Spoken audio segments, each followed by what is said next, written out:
Good evening, everyone, and welcome to the April 13th, 2023 Planning Board meeting. We are actually back live in the Select Board room for the first time in 3 years. So we will see how this goes. We are a little rusty at being back in the room. Please note that the We Are Live, the meeting is being held hybrid and it is being broadcast and recorded. We do have 2 public hearings on the meeting agenda tonight. One is 9 to 49 Homer Avenue. The other one is 10 to 60 Main Street. We do expect both of those public hearings to proceed on schedule. But before that, I will call the meeting to order. I'm probably a minute late at 7:16 or something like that. But first we have the clerk's report. Kate, do you have a report for this evening? Yes, Madam Chair. Since the last planning board meeting, we have received 2 correspondence. One was about the water, sewer, and building moratorium, and one was about 10 to 60 Main Street. All right. Anything else on your agenda? Okay. All right, then we will, well, next on our agenda is number 3, a lot release for Apple Ridge definitive subdivision, but we are going to move that just until after the public hearings. So I think Peter might need to print out a few things, so we'll just wait until we're done with the public hearings to do that. So then first on the agenda, we have 9 to 49 Homer Avenue. Peter, can you just give us a little update about where we are? Sure, thank you so much. First, I want to introduce the 9 to 49, and I can give a quick update. So this applicant is here, and so after the last planning board meeting, I know we met and we talked. There was also a site visit that was held last Thursday, which members of the planning board and the design review committee attended. Since then, the applicant did submit a revised site plan because it came up in a tech review meeting through our municipal departments that the fire department wanted to see greater access. So with that said, there was a 1 sheet. It's in your binder, and it shows a very a sketched out emergency access that would be out to Homer Ave, Alden Street. That plan was reviewed by the fire department, and there's an email next in your packet, and that email is from Lynn Morahan. It's prior to the site plan, and so that email is in response, and that is from Lynn Morahan stating that her and Chief Roby reviewed the plan, and they asked for additional turning radiuses. That email was passed along to the applicant. So with that said, the applicant is here. This, I believe, is the 2nd public meeting. We are rehearing to reopening this case. With that said, we are reopening this case, which was continued with last heard on March 9th by the planning board. Obviously, that was held virtually.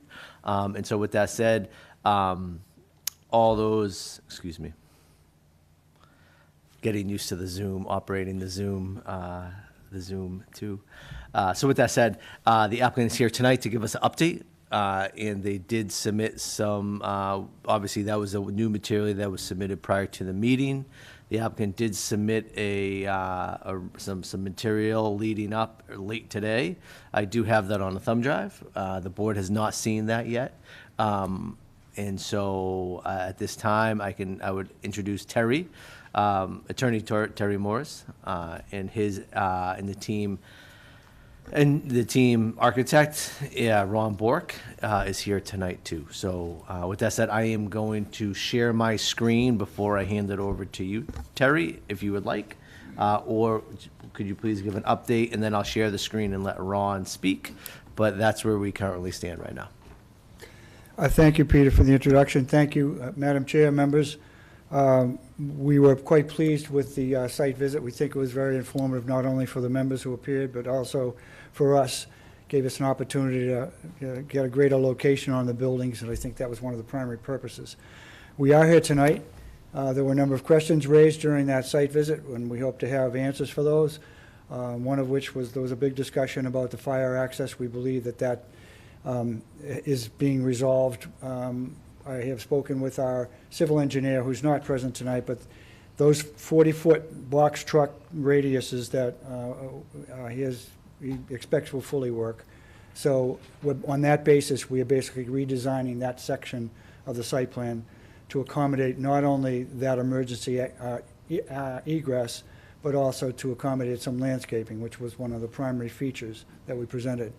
The architect here, Ron Bork, has been working on answering a number of questions, including the location of heating and cooling equipment, the treatment of the flat spaces on the roof that are otherwise not landscaped, and dealing with trash and recycling were also two issues. We do have answers for that as well. So without further ado, I'll turn the microphone over to Ron. Thank you, Terry. So I also want to thank the board for the site visit we had. I thought it was very informative, and it really kind of lets you see what our thought process was, and hopefully that helps with the rest of this process. Peter, you want to give me the screen? Or? Yeah, you're just gonna have a second. I'm having trouble loading it. I'm having trouble on my computer. So is it going to appear on both of these screens or just on the main screen? It's gonna appear up here. Okay. Yep. So this is one of the main things about this room, that's where we're gonna be looking. Yeah. So wherever you can get.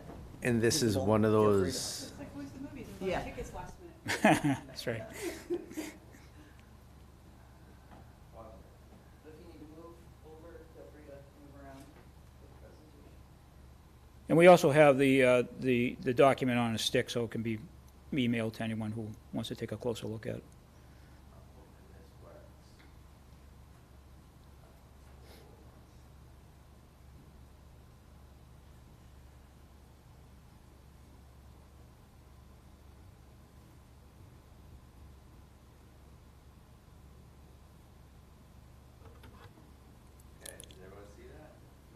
There we go, okay.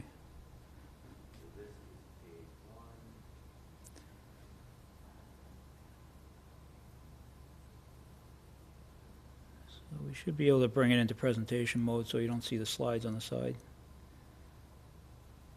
There we go.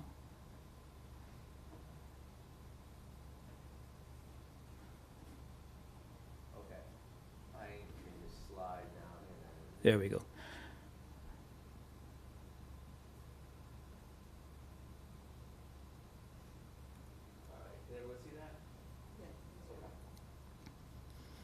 Okay, so this is an aerial view, and just as an introduction to the site. So what I wanted to show here was that you can see the roof areas, the triangular portions of roof areas with the air handling units, condensers on them. We did have a flat area in order to resolve the ridges, and so what we did was we depressed that flat area by 3 feet, and it will conceal any mechanical units on the roof. There'll be access through a hatch from the hallway inside. There'll be small condensing units. There'll be package units. There's no no large buses on the roof. It's all going to be small units. On the right side, you can see the telephone poles, and just to the right of the entrance, and it'll show up on our site plan, is the newest pole that was recently put in. It hasn't been wired yet. It's just it's basically just been installed. To the left of it, along Homer Ave, are the existing utility poles. And our understanding from the plans that Peter gave us access to is that the underground will terminate at that first pole. So the existing utility poles will stay in place, and the wires will go underground from that point and then continue into the downtown core area. Let's go to the next slide. This is a question that came up relative to the existing conditions, so I wanted to clarify that. These are the existing residential and commercial properties that are on site, and if you look off to the left, the upper left corner, you can see, it's very difficult, but you can see 2 utility poles. One is currently where it's located, and the second one to the left of it is our suggestion for moving it because it falls about 2 feet into our drive lane. So since there has not been any utility work done other than putting the pole in, this would be the opportune time to shift that over. And it's, if we shift it over 5 feet, then it will be clear of traffic and the turning radius to get into the site. The next slide is a composite of the building footprint over the existing, to help those who were there kind of, put it in place. The corner of Homer and Alden, essentially the building is the corner of the existing structure that's there. And the utility pole that's in place on the far left is where our drive-in would be. And that's the little 2 or 3 shops that are directly in front of that. So next slide. This is our zoning data sheet. Outlines the number of parking spaces, the formulas, the square footages of the building. And we're looking at 63 total spaces, 41 of which will be underground. This is the lower, okay, 41 underground, 22 above ground. One of the comments made by the fire department, and I'll talk a little bit more about it on the next few slides, in the email that we received. This is the underground parking. Shows the 41 spaces. Okay, Peter? That has not changed since our last submission.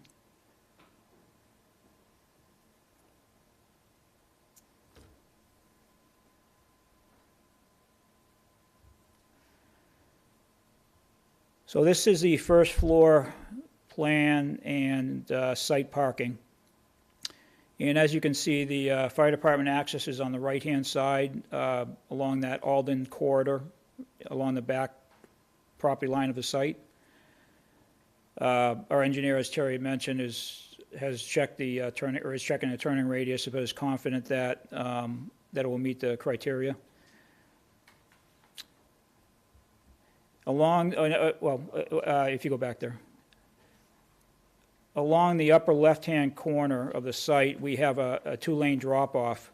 That was a request, another request by the fire department was to be able to also use that for emergency vehicles. So if there were ambulances or, chief's car or something like that pulled up, people would still be able to get out through the driveway and they would have access to that area. Okay. So that meets the criteria that they've outlined in their email. Egress only, yeah, I'm sorry. Yeah, so the fire department access along Alden Street is egress only. So when they entered the site along Homer Ave, they'd be able to egress the site without having to turn. Okay. Next slide. Yeah, please. Oh, yeah, I'm sorry. Yeah, if you go back, I apologize for that. So one of the other questions was to have rear access into the commercial space from the parking lot. So what we've done is created a small lobby and a trash room for the commercial properties. So we do have direct access from the parking. And I should also have mentioned that in the parking level plan, there's a trash room for the residents. And the way that the building owner is going to proceed is they're going to pick up trash privately 2 times a week. So they will bring their own, and recycling. They bring their own trucks and twice a week take trash both commercially and residential. So there'll be no exterior dumpsters, no screening, no fencing around it. Okay, Peter.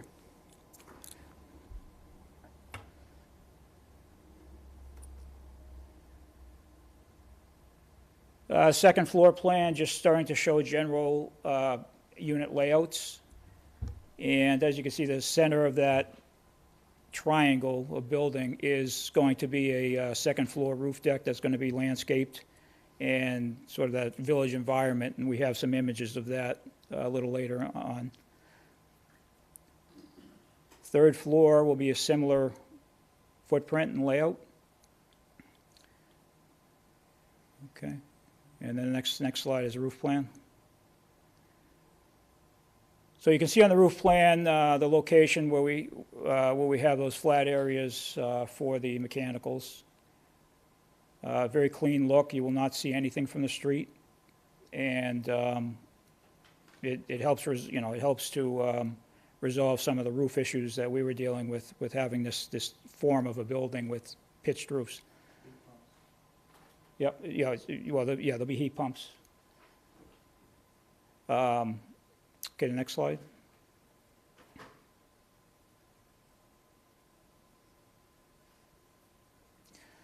So this is where I started to look at some elevation materials. And I know we've been struggling with the Richardson building across the street and trying to somehow incorporate or acknowledge that architecture. And the struggle has been that, the Romanesque style is based on medieval architecture, very heavily stoned. His buildings were typically churches or civic buildings. There's very few residential buildings, and they were of brick and stone. So in lieu of trying to force that and most likely fail, what I'd like to do is to pick up on the architecture of the era and also the history of the downtown and some of the archetype that's down there. So we're looking at, the modern materials, the composite trims, the architectural brackets that we could put in the gables to sort of a resonance of that 1880s era. The gable ends. We have we have some detail around the window openings. Not heavily detailed, but a nice head and sill detail. So it's not a punched opening, but it has a little bit of definition to it. We're looking at pediment details between the first and second floor with gooseneck lighting, dental moldings, something reminiscent of that turn of the century storefront look. And, recessed composite panel columns, so we're giving it visual weight. Storefront assembly will be, modern Conair type system and a stone base. And then we're also looking at doing some brick veneer between the gables. So just to the left of it, where there's a recess, the lower floor will be a brick. That sort of picks up the detail of the bagel shop down the street and some of the other buildings. Clapboard siding above and potentially a shingle style on the dormers. So we're really doing that, we're looking at that tripartite system. We can change materials to create some variety, change colors. The first floor, I also introduced a retractable awning in the recessed areas to create, a little bit of coverage, a little bit of, pedestrian scale. So when you're under it, you're not looking up 2.5 stories. So this is how I'd like to approach this building and acknowledge the Richardson building across the street, but I just don't think it's appropriate to try to introduce, 2-ton stones on the veneer. It just doesn't work. Just as a time check, I see that you're on slide 10 of 24, most of these renderings, or are you showing the whole thing tonight? Well, I can show the ones that I think are appropriate to show. Okay, and we can just go through it, and then you'll have access to the. Yep, absolutely. So if we, Peter, if we go to the next one. This is just a rendered site plan. We've seen the same thing in plans, so we can go beyond that. This was a landscape plan. Admittedly, the area where the fire department accessed, because it was unresolved, I didn't have our landscape architect update his plan yet, but I did it on my architectural plan. So he would just transfer that information and do his keying and check my work. We also identified 2 large trees which are on the site, and they're shown on the renderings. So there were 2. One of them had a slight impact on a parking space, so I turned that space into a compact, and it works fine. And you'll be able to see these on the renderings. So if we go to the next rendering. This is the second floor garden area for the units that are on that floor. Nice space, be well planted, native plants. And we have some renderings of that as well, so we can just move on. Again, these are just isometrics to help you identify the building on the site. So I think we can pass by that, and we can pass by this one.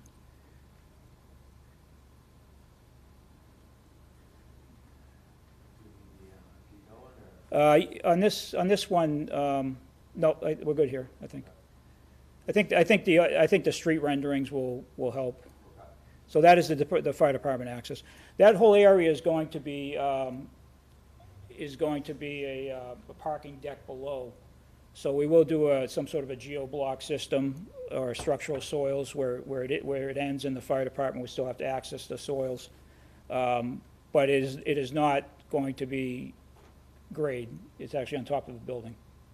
So we'll deal with that structurally and use the appropriate materials to create that environment. Okay.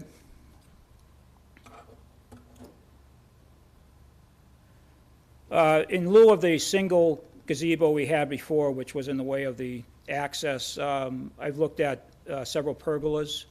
We could create, shaded space, sense of place, sense of scale, and make that look not like a driveway, but changing in patterns, and maybe there's a little undulation in the curve, in the lines of the paving to try to make it a little more interesting. Our first task was to solve the problem, and I think we've solved the problem, so now we can look at the architecture.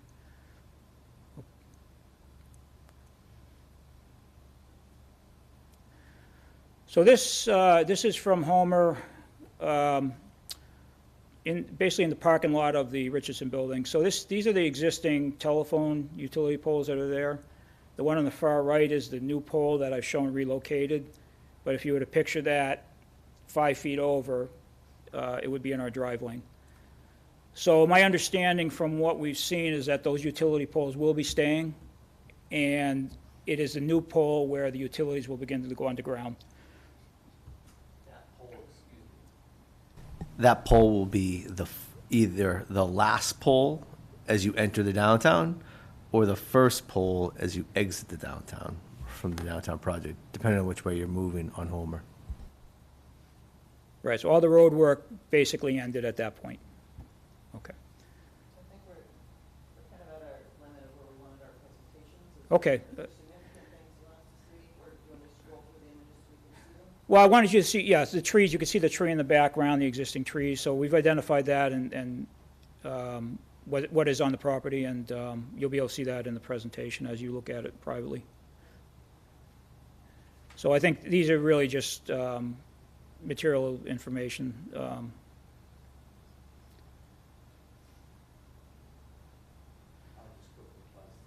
Yeah, yeah. So this is that second floor terrace area. Okay. And that's it. Thank you. At this time, then I'd like to take any... I'm forgetting. I'd like to take any questions from the planning board, just questions about the project, without comment, I guess, at this point, but any questions you might have, clarification questions or anything like that, if any. I just want to say, I appreciate have it, but I would like to see that and really kind of scrub it, and I probably would have questions if I get a chance to look at it. Oh, sure, yeah, we'll be getting this out. I just got Yeah. the PDF, so Yeah. I'm going to be putting it up online tomorrow, and I'll send everyone the link. Oh, Yeah. Sorry. Definitely not the only opportunity to ask questions, just the ones for the moment. Yeah, Marcel? The only questions, I just have a couple of thoughts. The project definitely demonstrates a pretty good level of skill in your design process, so I'm pleased with that. Relative to the infrastructure that you're putting on the roof, you said that there will be no visibility of any of those heat pumps from the street, correct? That's correct. How about vent stacks and other infrastructure that sometimes penetrates the Well- roofs? We would not Well, like plumbing to can see? also run in that area. Yeah. We have sufficient room up there to run our entire plumbing stacks. They're on both sides of the building, so it'd be easy to gang them up and bring them through. Yeah, I would like you to confirm that. Okay. That would be Yeah. good. In terms of the trash policy, so how does that work moving forward?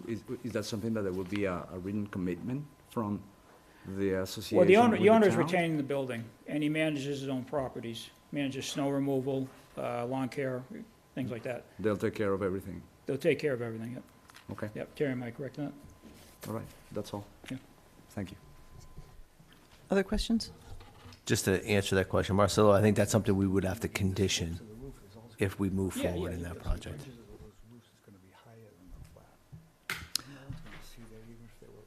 Right. That's right. One question, which I think you answered really already, but when you talked about the trees that you had diagrammed on site, were those the mature trees that we talked about at the site visit, being able to document those trees? Yes, I went back to the, one of the original surveys and documented an elm and ash, or elm and oak, or one or the other. So I located those specifically off the site plan. Okay, thank you. And I did find there was a small impact on a parking space, so it's good that we did that. Okay. Yeah, I don't think we commented on which ones were necessarily to be saved or to, I don't think it was a judgment at the time. It was just a matter of, are they documented? And, Yeah. and so that we can proceed with that information. And those were the only two that have been documented from the site plan. Everything else is either off the site or else. Oh, they okay. So the didn't- line of trees that we saw there, not all of them are on the property line? Well, they didn't document them, so I'm assuming they're not. So we would have to have that verified. Okay, I think that you should put that on your to-do list Yep. to see if those are, which side of the line Right. those are at, because it Yep. was hard to determine out there. Yep. Okay, thank you. Any other questions? My only one question is, I probably must have missed this, but we've confirmed that those existing properties that's there has no historic significance and they can go away.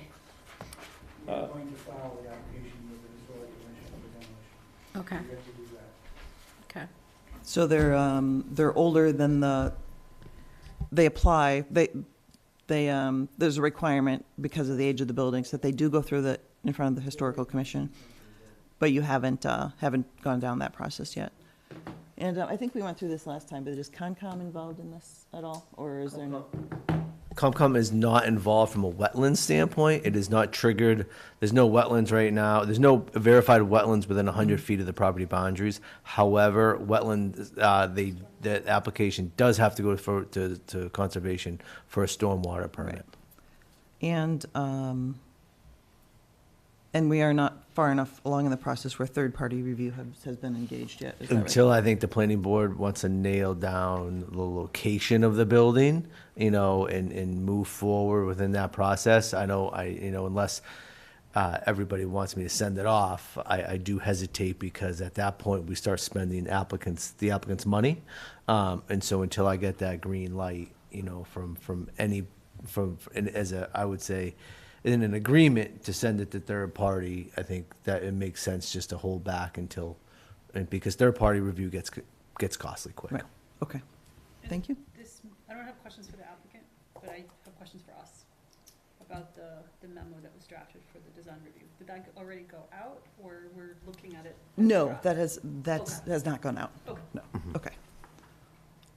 All right, then, shut off my mic.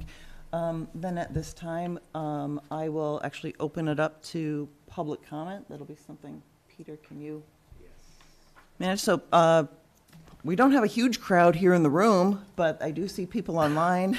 So if people would like to, this is an opportunity, if you would like to make public comment on the project, I would ask for 2 minutes per speaker and 1 time to the mic.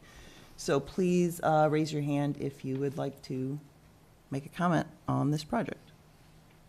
So to introduce the first person for the 2023 first Planning Board hybrid meeting, in-person meeting since of 2020, pre-COVID, I would like to introduce Mr. Mark Dessoni. Mr. Mark Dessoni, can you please unmute yourself and introduce yourself with your name and your address? Thank you for the red carpet, almost like the Oscars here. Mark Dessoni, 49 Hawthorne Road, Ashland, Mass. I'd like to say thank you for this. The first thing is a couple of things at home, the Zoom people. I maybe just be one, but the select board meeting last night had the podium camera on, and it's not on tonight. And the microphones at the tables, I know there's lights at the base of the microphone, so I'd like to hear any comments at home. Because Jen, at the end of the table, did her clerk report was faded. So I just want to Mark- make sure all. Mark, I'm sorry, everybody's- are you saying you can't hear when we speak into the microphones? Microphones are like about have the regulation 12 inches away from the mouth, and the lighted button should be on. So, okay, so, but you're having a hard time hearing, is that the bottom line? Well, whoever's speaking sometimes pushes the button. I know that Peter does, but he's closest to the camera, and I can see that.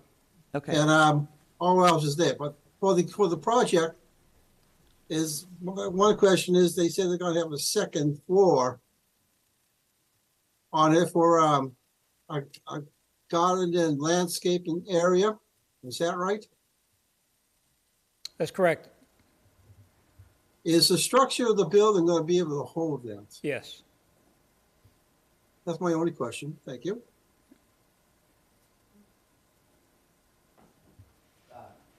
Come again, Mark? What was the question again? no, he's done. Oh, I'm sorry.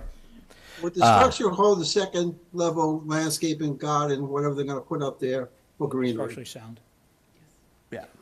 I think I think it was answered. Thank you, Mark. The second person, moving on, the second person with their hand up is Joan Gonfrade. Joan, can you please unmute yourself and introduce yourself to the board with your name and address? Yes, Joan Gonfradi, One Shore Road, Ashland, Mass. Full disclosure, I'm on the Historic Commission, and as a historic member, I am happy to hear that they're coming before the Historic Commission. As a personal, my personal comments are, I have written a letter previously, but just as a reminder, I do feel that this project, although I do like the architecture and things that they're coming forward with, I think they've made some nice changes, but I do think the project is just too big for the area. I am still struggling with how that's going to fit into Ashland, and I would much rather see several small buildings. And I'm hoping that they will take some of that into consideration. And my last question is the heat pumps. What is the backup heat for the heating? And my understanding is that heat pumps are really only efficient to 30 degrees. So is there a backup heating system for the building, or are they the sole system? Yeah, we haven't engineered the building yet. We haven't brought in a mechanical engineer. You know, this is typically our process of getting the ball rolling, and then once we're a certain, length down the path, then we'll bring in some consultants to work out the details. Okay. All right, so maybe two. I know it doesn't simple- answer your question, but that's kind Yeah. of how we process things. Okay, all right.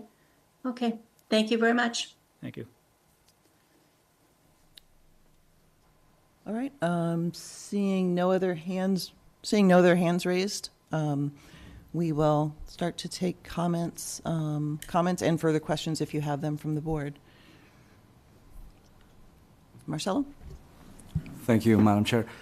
My only comment is I paid attention to your description of what how you're trying to approach, the trim and the detailing of the buildings, and I agree with you that if you try to replicate the language of the station, you're going to fail. So I'm glad that you're not trying to just copy some details there.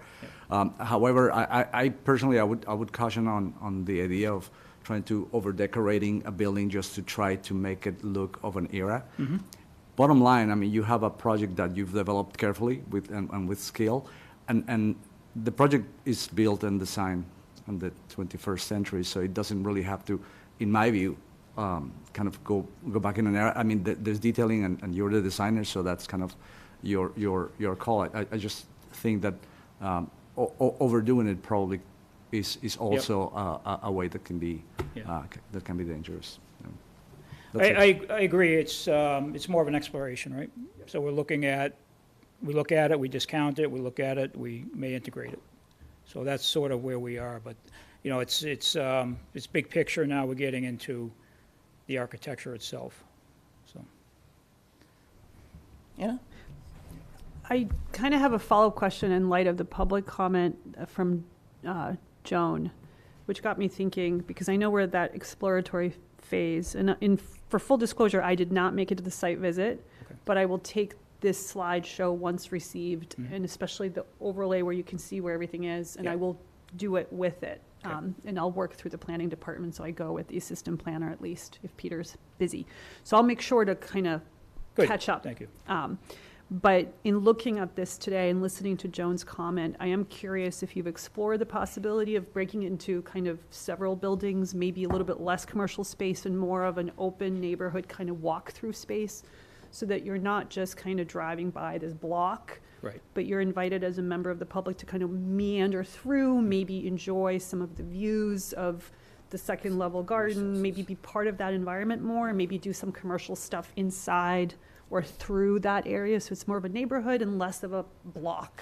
No, I love that concept, and I did look at it. The issue we had was the realities of parking, circulation, area of pavement, just those mathematical problems that we have, and it really turns into you have a driveway going between buildings.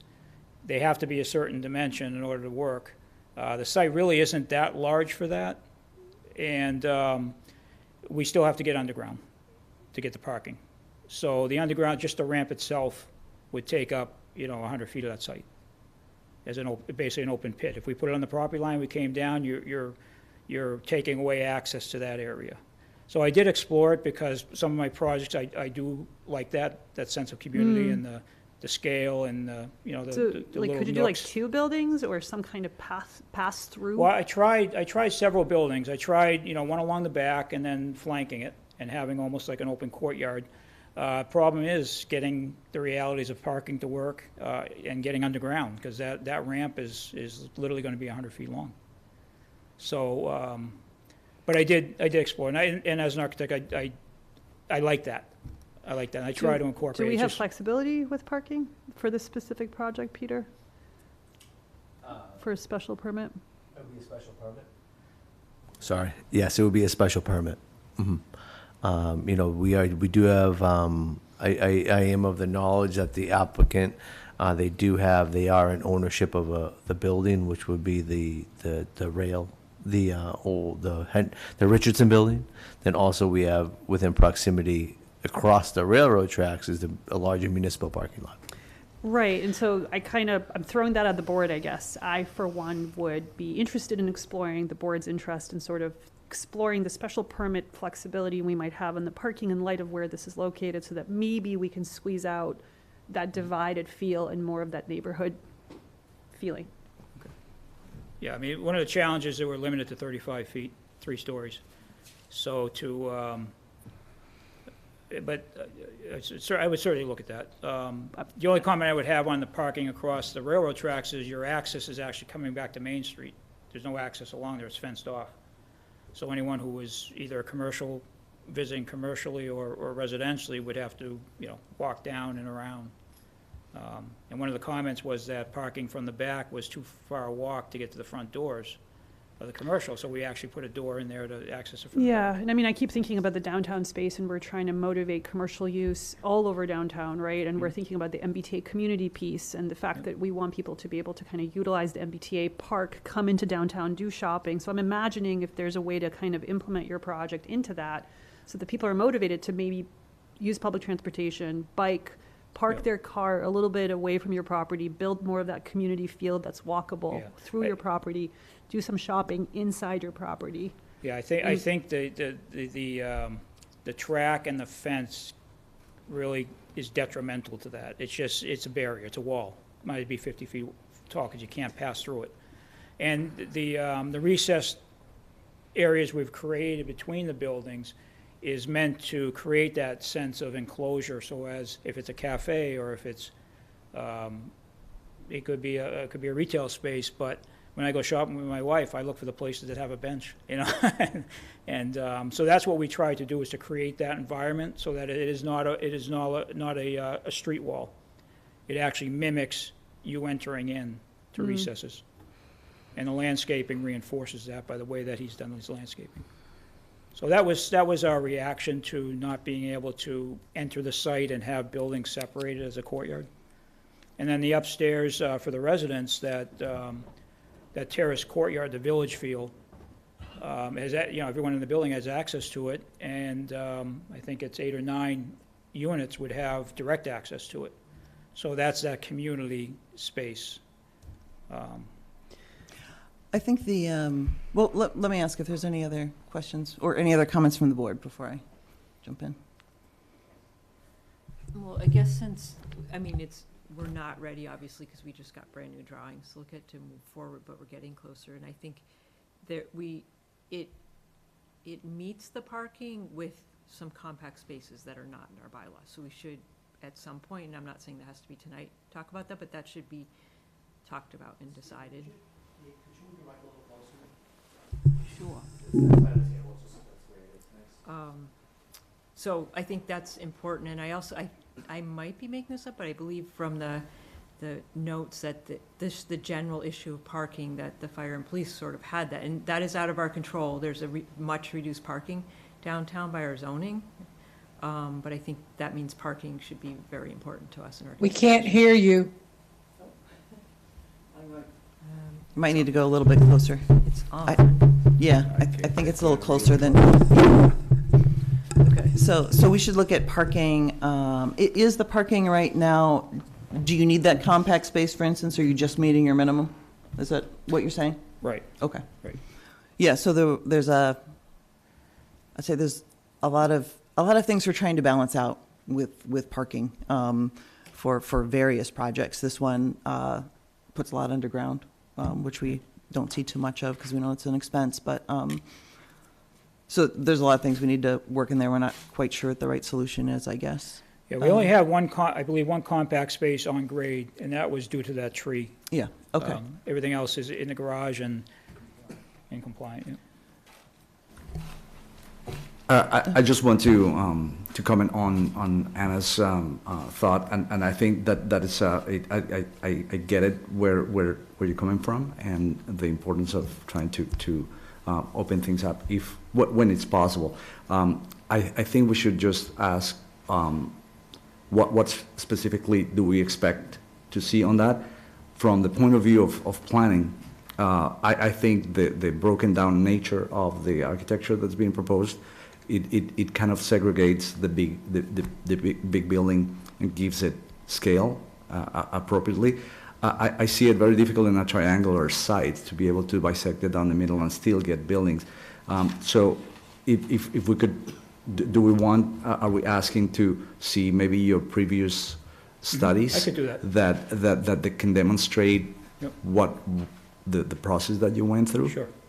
Maybe that would help, but Anna, I don't know if that would I think satisfy just a that. plan showing the footprint of the buildings relative to the site will tell you everything you need to know.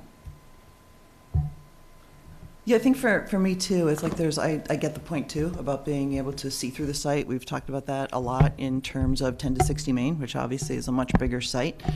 And the contrast to that when you're looking at design, I think, is the integrity of the street, and placemaking by keeping the integrity of the edge. And this edge really isn't, like the brick buildings that are right around that corner have a pretty long length as well, but we don't see that as being massive. And the other thing with this is, like, I'm walking through to what? Like, what's on the back of that? In fact, I think you run into another commercial property, so that would be something to explore too. Again, at 10 to 60 Main, we're kind of walking through to the river, to a path. Here, I'm not sure where we're walking through, but I think there's a variety of solutions here. There's not always one right answer, but just to offer the other side of the flip side of the coin there. And actually, we've used that compressed space of the sidewalk to the existing brick walls to set you up for that explosion. So when you turn that corner, you're walking the sidewalk, you don't want to walk on the street.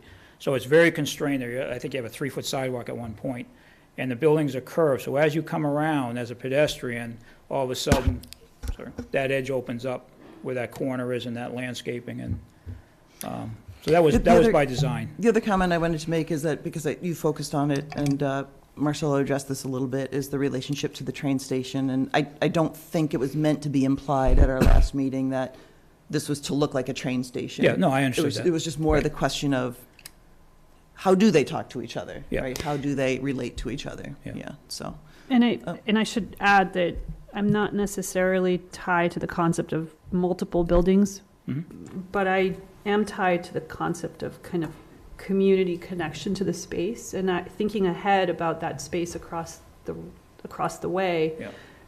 I wonder, what we can explore, and if it, looking at that commercial space right there, are there things we can do to engage, the bench concept, like you said, you love to go out with your wife and sit on a bench and sort of hang out in a nice spot where you can maybe have dinner but also relax. Right. And I wonder if we can explore that. If we can't have multiple buildings because of parking issues, et cetera, maybe we can have more of that commercial space be broken apart so that there is more of that sit-down concept or courtyard commercial space that's more open, Well, that was the original intent of the Pocket Park on the Alden Street side, because that's facing the residential. That's appropriate. I think, that was my reaction, was that, if someone's coming down Alden Street, before they hit the corner, they have a small area of repose, and you can physically walk through the site at that point. It's not a path all the way through, but it's not an alley, it's 60 feet wide. So it'll have pergolas, it'll have a defined path, which would be where the fire department access is. But it's not a defined path at the other end, you'd end up in the parking lot.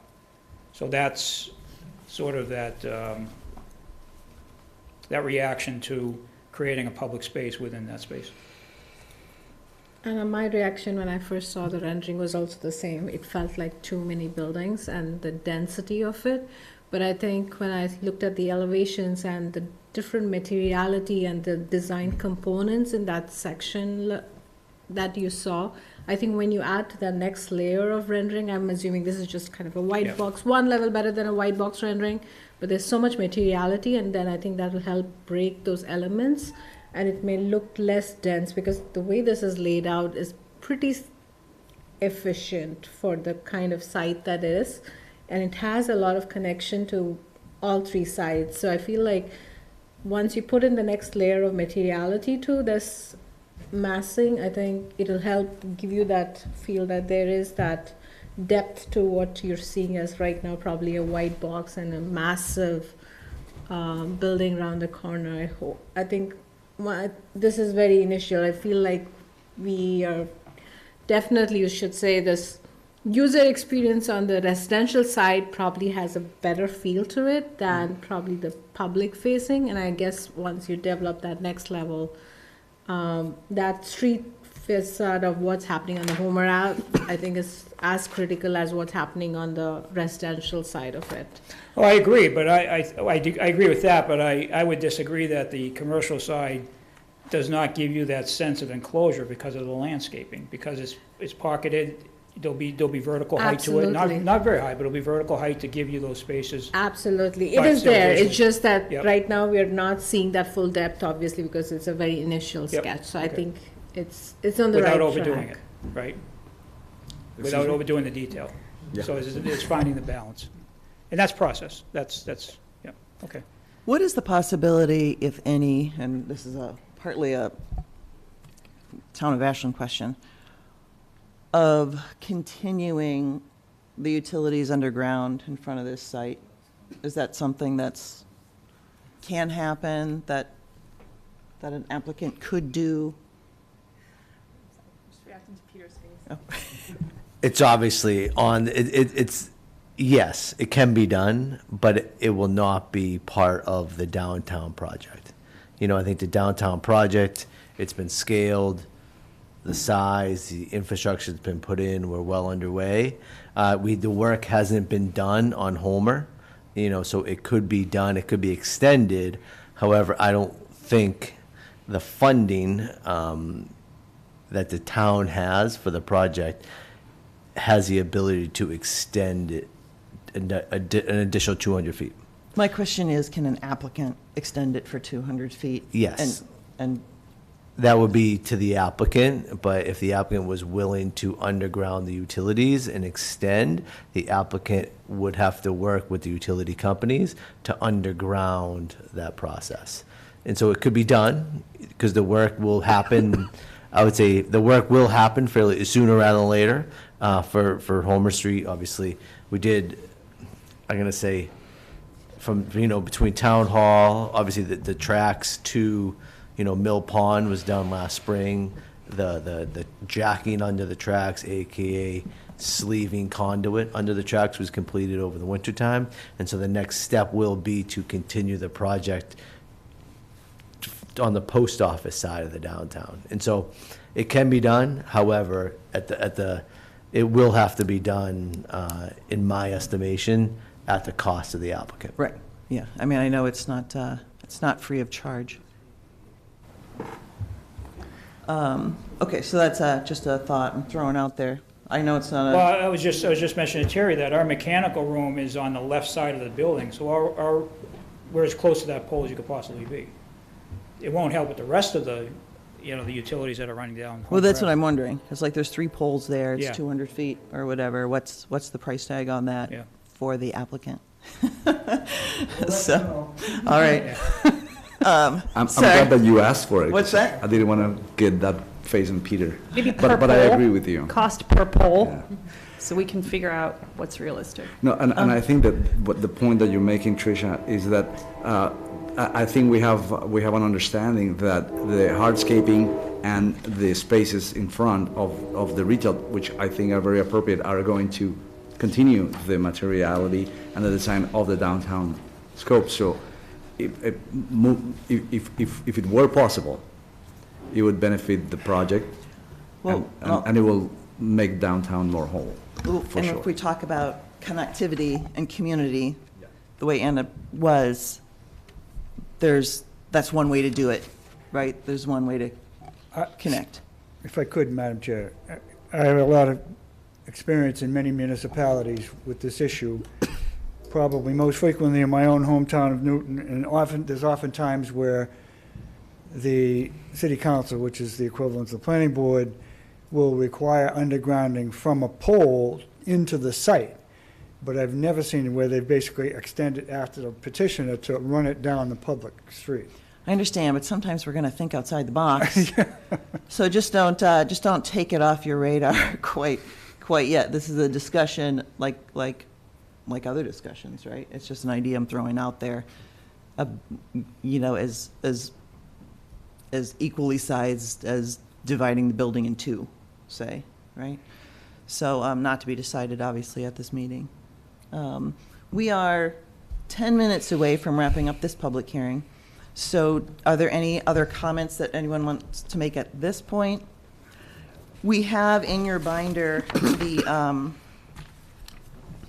a sheet that we had started many months ago, or several months ago now, about a list for the design review committee. But given the things that we've talked about, potentially, I don't think this goes to the design review committee until I see Kate shaking her head. That's right, until we're sure that until we're comfortable with the form, right? Is that? I think we're close. Makes sense. I like the draft, let me put it that way. I like the draft, but I agree that we should process this presentation. And there's some questions that we asked about the configuration of the building that I think need to be resolved before it gets sent to the design review committee. We certainly don't want to make major changes in the building while it's in front of design review committee. Is that everyone on board with that? So what are the things we're going to ask for the applicant? So, yeah, so we will be looking to continue this, Peter, and I think the list is to show us the previous schemes about dividing the thought process you went through, I guess, that was Yep, that was the an ask. analysis. I would say to contemplate putting if you're willing to put the utilities underground to extend what's happening in downtown, you're going to be digging a real big hole there anyway. And what else is on that list? What else is on that list as far as bigger moves? Other means of having connectivity through the site, if there's, not necessarily a visual connectivity, but if there's a, And room for, I think the open space piece you've given us, that with this site configuration, to Deepa's point, there's places just kind of for the public to be welcome at the commercial site. Maybe hearing a little bit more about that, and I think the analysis of the division of buildings will help us. But I would say the open space piece too. I for one, I think that commercial development is extremely important, and I love the idea of 9,400 square feet of commercial space. But I think Ashland is still in the phase of growth and understanding what that means. And I believe that if you give people a place to live that's livable, where they want to hang out, the commercial comes more naturally. And so I, for one, think that Ashland is still safe to focus more on community open space, hangout locations, and sort of the energy of downtown, rather than so much commercial space. I think I'm comfortable with less commercial space and more open space, me personally. I don't know how the rest of the board feels that. So I kind of feel like that is where my point of flexibility is, at the 9,400 square feet of commercial. I wonder if we can give some of that up and get a little bit more open space for the public, you know, so that there is deeper areas to more benches, more public gardens, not just for the residents, but more ability for us as members of the public, especially if we're going to lose some historic buildings, to come in and sit at this site and perhaps in the future go across the street to whatever's going to be across the street at that Richardson's location. But that's kind of how I see this. I see this less commercial, more of a neighborhood. If I could respond to that, I just think it's worth recalling what I said at the initial hearing, and that is that we've been in consultation with Beth Reynolds, your Economic Development Director. And one of the reasons we took into account to make this a mixed-use building was the fact that we understood there to be great demand for smaller incubator spaces. And that's what we had tended to meet, was we thought was a need that was shown to us. And that's, the project was designed with. And I'm not saying Yeah. give it all up. I'm saying maybe out of that 9,400, there's space for 500 feet of public space. There's actually, I should correct one thing. There's less than 9,400. There's 650 square feet that was shown as lobby or something that was inadvertently counted towards the Oh. commercial space. yeah. Okay. So actually, the parking requirement goes down by 4 spaces. Yeah, and I think, I mean, I would feel the opposite to that. I think the green space in front of the building is appropriate to commercial space, and I also think that that Ashland is in need of commercial space, and sometimes these little parks don't really add up to anything. I think they almost detract from having people go to the corner spot or go to other places that we actually do have green area in town that could be more activated, instead of having these a place to sit down while your wife is shopping. I get it. But having these small parks everywhere, I'm not sure. I would love buy 4 into different that. corner spots downtown, so that we truly attract people to come to Ashland and kind of have multiple areas of social community space that then generates income for the commercial spaces, right? Because people love coming to a green space. I personally, that's what I enjoy when I go to small historic towns in Ashland, in Massachusetts. I like those types of areas. And I think we have potential for that in Ashland. I do too. I'm just not sure it's on this site. Any final comments from the board? Do you have a direction for, any final comments from the board? And while they're thinking about that, do you have a direction for next time? Do we have a what? A direction, do you know what we're looking to see? Well, I just would say that the poles issue doesn't really affect the form of the building, right? No, it doesn't. So really, we're only talking about this one issue then, the relationship of gathering spaces to the nature of the building. Yeah, I mean, that's a big question, because it's about form. And the exercises that it took to get to this point. Okay. Okay, So if that's what direction we have it. okay. Anything else we want to add to that? And as a final comment, I agree, I concur with what Tricia said. I think forming the streetscape on that part of the downtown is more important to me. I think what's being proposed is appropriate. I would prefer to not see all the poles and the infrastructure. And I think that is a lot more of an improvement for the community of Ashland than having a 500 square foot additional pocket where to sit. I think the commercial space is going to, as shown, I think is going to be successful.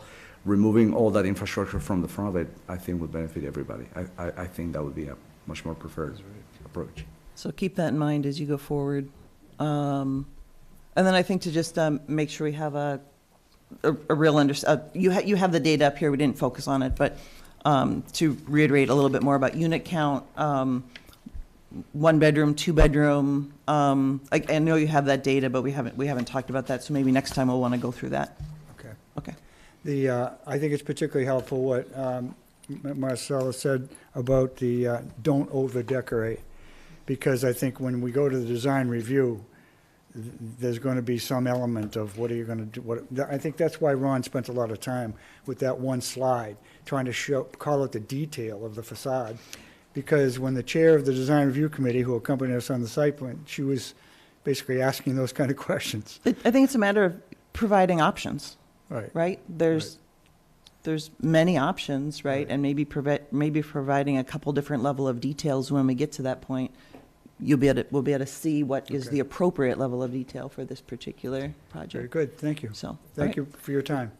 Peter, we're looking for a. Yeah, we're going to look for continuance, but I just want to obviously make a point here that on February 24th, obviously working with Attorney Terry Morris, we did receive a continuance on the site plan. The site plan stated, we need right now, we have an open window to vote on the site plan, and that expires on May 11th. And so the next planning board meeting is going to be on April 27th.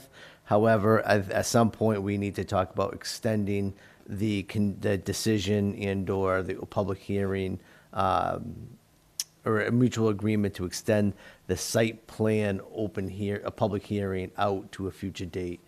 We are good for tonight, and obviously I'll receive an email from you. However, just to make note, I just want to put it on the public record. Is it likely, when we come back to you, that from that meeting, we would then be sent to the design review?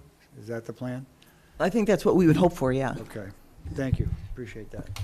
So Peter and I will work out the extension. Perfect. I just want to make a clear point on that note prior to moving forward. All right, great, once thank you. again. Thank you for your feedback.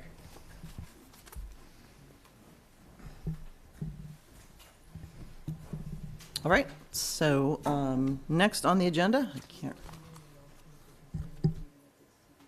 We'll take a motion to continue, and I think we'll be on April 27th. I just want to make note, thank you, Kate. I just want to make note that on the site plan, which we got into a little bit of, when we got into Starbucks, I've been more in tune to counting every day and making sure we are all set with that. Okay, That's what I was trying to Kate, state. you want to make that motion? I make a motion to continue the 9 to 49 Homer Ave as to be determined between town planner Peter Matchek and the applicant. I'll second that. Do we have to continue to a particular date? We're continuing to April 27th, right? That's correct. Yeah, so we'll be continuing to April 27th. We need a date. Mm-hmm. I make a motion to continue the 9 to 49 Homer Ave to April, What did we say?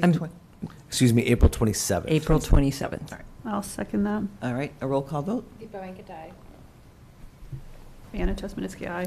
Marcelo Arjona, aye. Catherine Jersey, aye. And Tricia Kendall, aye. So that is continued until April 27th. We will get the hang of this. All right, so next on our agenda, our second public hearing is 10 to 60 Main. Scott, you look a little lonely there in the audience all by yourself. So, Peter, can you just give us a Sure. summary of where we are right now? Sure. So, good evening. Joe Antonellis is the attorney for the project, working on the who is joining us via Zoom. Also, good evening to Rich Gordon. He is also joining us by Zoom. He is the owner of the property. Obviously, Scott Richardson is here in person. So the planning board last heard the case for 10-260 Main Street. on February 23rd. At that point in time, there was 2 renderings that were proposed to the board, and the planning board expressed, I would say, some confidence in those renderings and had asked the applicant to drive forward and to continue on the path of the design exercise, or the path of the design exercise of recreating the development.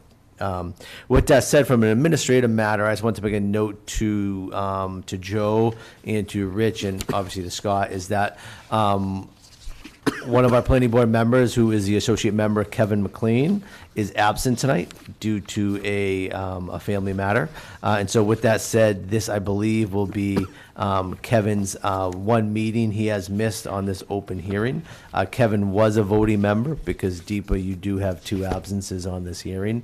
And so I will have to have Kevin sign the Mullins Rule affidavit at that point in time. But I just want to make note from a administrative standpoint to the applicant that absence is present tonight on Kevin's part, who would be a voting member on the public hearing. Is that duly noted, Joe? Yes, thank you for that. I appreciate the recitation on that, and thank for the Mullen Rule. So, yeah. So with that, I have no other updates, except late today we did receive some new renderings, and I believe that is what Mr. Richardson is here to present. So is that, I believe, if Rich or Joel want to make a quick presentation to the board, please wait for the chair to kind of hand the microphone over to you while I pull up the presentation. Yeah, I mean, on this one, we obviously didn't see any of the material until now. We're anxiously awaiting it. So obviously, we haven't had any chance to study it in great detail. We're, given that would like the project to move forward, and it's been at least 3 weeks, 5 weeks. It's been 5 weeks. 5 weeks. So that hopefully we can get that discussion going again, and we'll see where we are after tonight. But obviously the board hasn't had a chance to look at it in any depth, or thus necessarily won't be able to provide comment at a great level of depth. But we're looking forward to the presentation. So please. Sure. Yeah. So thank you. Good evening, everyone. Scott Richardson with Gorman Richardson Lewis Architects, and yeah, our apologies for the late submission for the documents. We've been wrestling with, again, converting that image, conceptual elevation and site plan that you saw last time to images that are more to scale and representative of working on the site. So we did prepare a few of those renderings to give an idea of what this new scheme represents.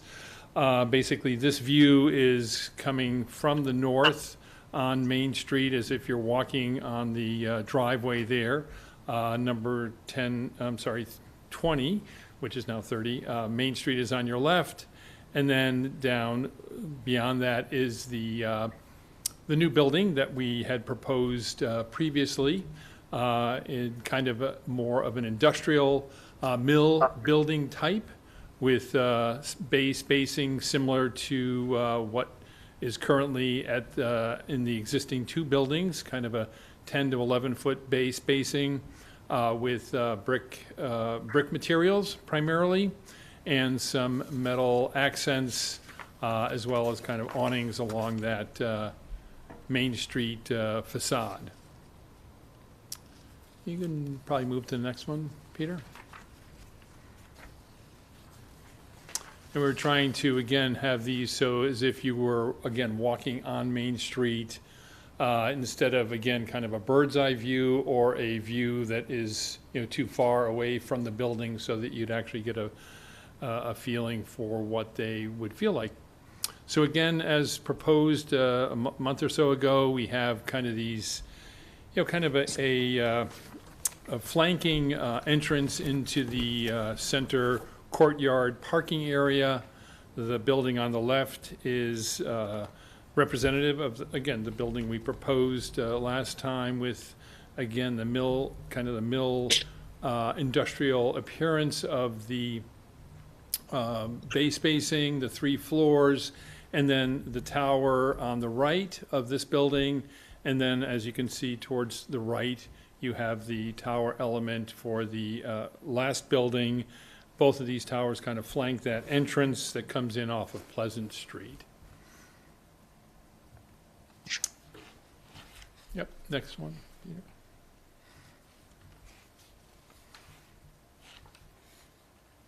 So this would be as if you're walking to beside the building to the left, towards the courtyard area, which again is kind of the parking area, but also provides a fairly large plaza area on the right side that could be kiosk area, outdoor dining, again, gathering spaces, and then obviously spills out around the last building to the right. So we have, again, that building is set back a little bit more from Main Street.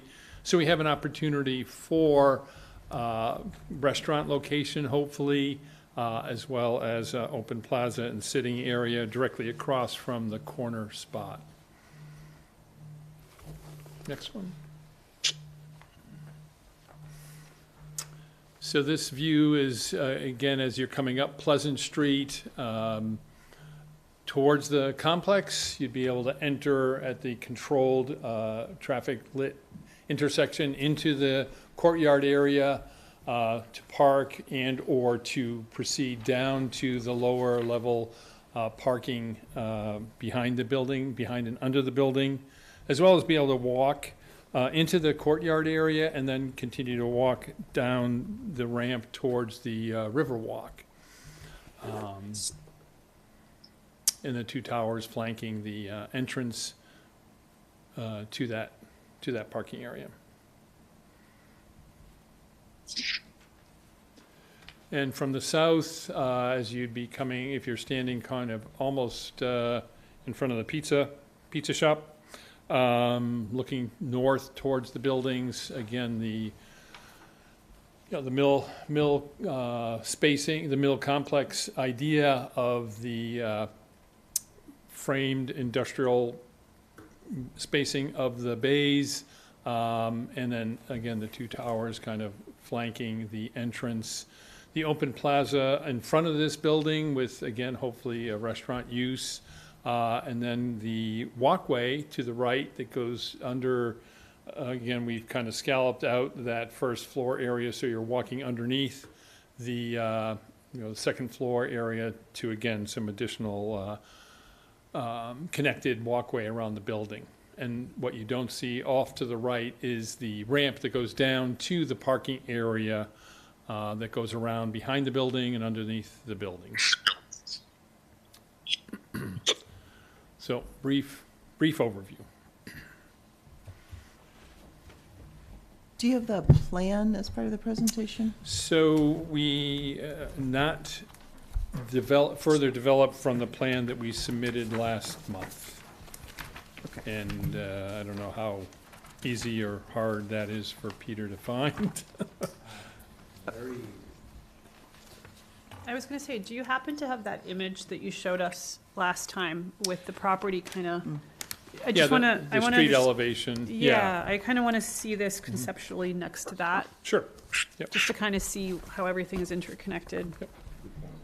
Yeah, so that was, again, what we submitted on I keep looking for it and the I can't 9th. find it. Yeah, I think, was that the 9th or the 2nd? Yeah, I got, no, just give me Yeah. 2 seconds.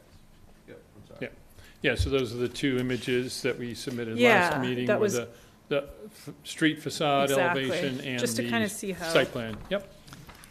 So just to understand where you are with this, you've been working on, obviously, the continued imagery of this, before we saw this tiny little rendering, and now, it's getting more and more real.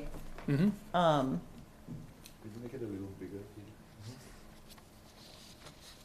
So have you also been, is that where you're focusing right now, or have you also been looking at parking issues and the ramp issues and all that again? Or is this the step in your process where you're at right now? It's just a question. So since we have actually reduced the number of units, our parking, we're actually probably almost in compliance with parking now. versus looking for a reduction. The ramp locations for access to drives and to parking are basically in the same locations as they've always been. Is that Yeah, what you I just meant like looking at the slopes, any changes in the site that you might be looking at, but you might not be focusing on Yeah, I that right now. don't think there are many changes in that. The thing that's interesting is the basic kind of access and egress to the site remain about the same. The driveway down to the back parking area from this courtyard has moved a little bit, but basically the rise and run of that remains the same. Okay, I just want to make sure we focus our comments on where you are right now in the Sure. project, and we're not asking you things like, well, we're not that far yet, you Yeah. know, type of thing, so. Yep, yep. Questions from the board? I mean, my only thought is, it was interesting because I looked at this and I'm like, this is a lot more industrial than I remembered this piece. And I think the reason is because of those roofs and the triangular kind of, for some reason, this feels softer to me than, you know, I'm not an architect, so I don't have the right language, but this is far more linear and geometric to me than this kind of softer roof that you have Yeah. over here. And I personally I found that to be more appealing. I'm gonna- because it- Oh, Yep. I was going to cut you off a little bit because I'm Yep. looking for questions versus comments. My question is why the change? Okay. Yeah. So, again, it's really a I function. just need to explain what I'm asking. Yeah. Yeah, I just don't Okay. even know what language Okay. to use. Sure. Yeah. But, It's a function, well, number one, and I should this, add, and this is also the strictly a design. street elevation Yeah, of the whole complex, which you would never, ever see this building gotcha. like this. Plus, that is hand-drawn. Right, Okay. understood. So then, as we developed the renderings that you're seeing, which are, you know, developed in a CAD program, one of the changes is that this building roof elevation is higher than 38 feet, because it was done, you know, conceptually. So then, as we had to deal with bringing that roof ridge down to 38 feet, we basically have what you're seeing in front of you in the CAD rendered drawings. Yes, certainly the kind of the crisp photographic type feeling of the CAD drawings are a little different, and much different than, say, a hand-drawn drawing. And our original intent was to kind of develop some frames and hand draw over those, but time became what it was, and that just wasn't feasible to do for this presentation. So I think that is, you know, one of the things that you're seeing is the difference. But basically, the spacing, the modules, the kind of the texture and the materials are very are similar, if not the same, as this elevation. General questions?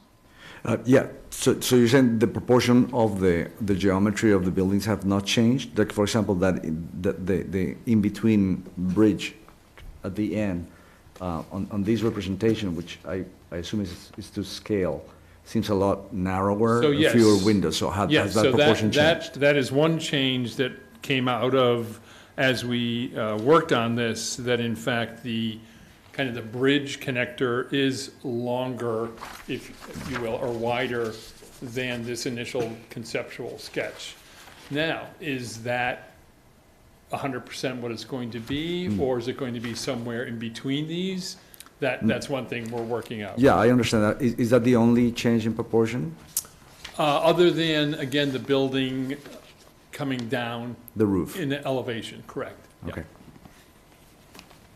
And again, the tower, the left-hand tower on the left-hand building, if you will, is pretty similarly rendered in what you have in front of you. The right-hand tower is a little different than we show there, but that's mostly, you know, how do we want that appearance, that tower to actually look?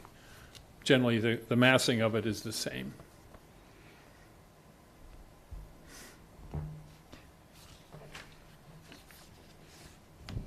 Other questions? Is the overall look and feel going towards that, or would it go towards this? Because I think what's also different, like find the 6 differences between the two. It's also the windows. The windows proportion to the brick has changed, so I think that's also adding to why this looks a lot more linear. Thank you, Marcel. So I feel like, is the intent to go towards that and get this rendering up to speed to that, or is? So the intent is to continue to develop the design so that it reflects our, now that we're working kind of on a revised floor plan, which also was, we were spending quite a bit of time on, okay, now that we have this different footprint, how are the units actually working in this complex? What is the window spacing that works? But again, it is reminiscent of that.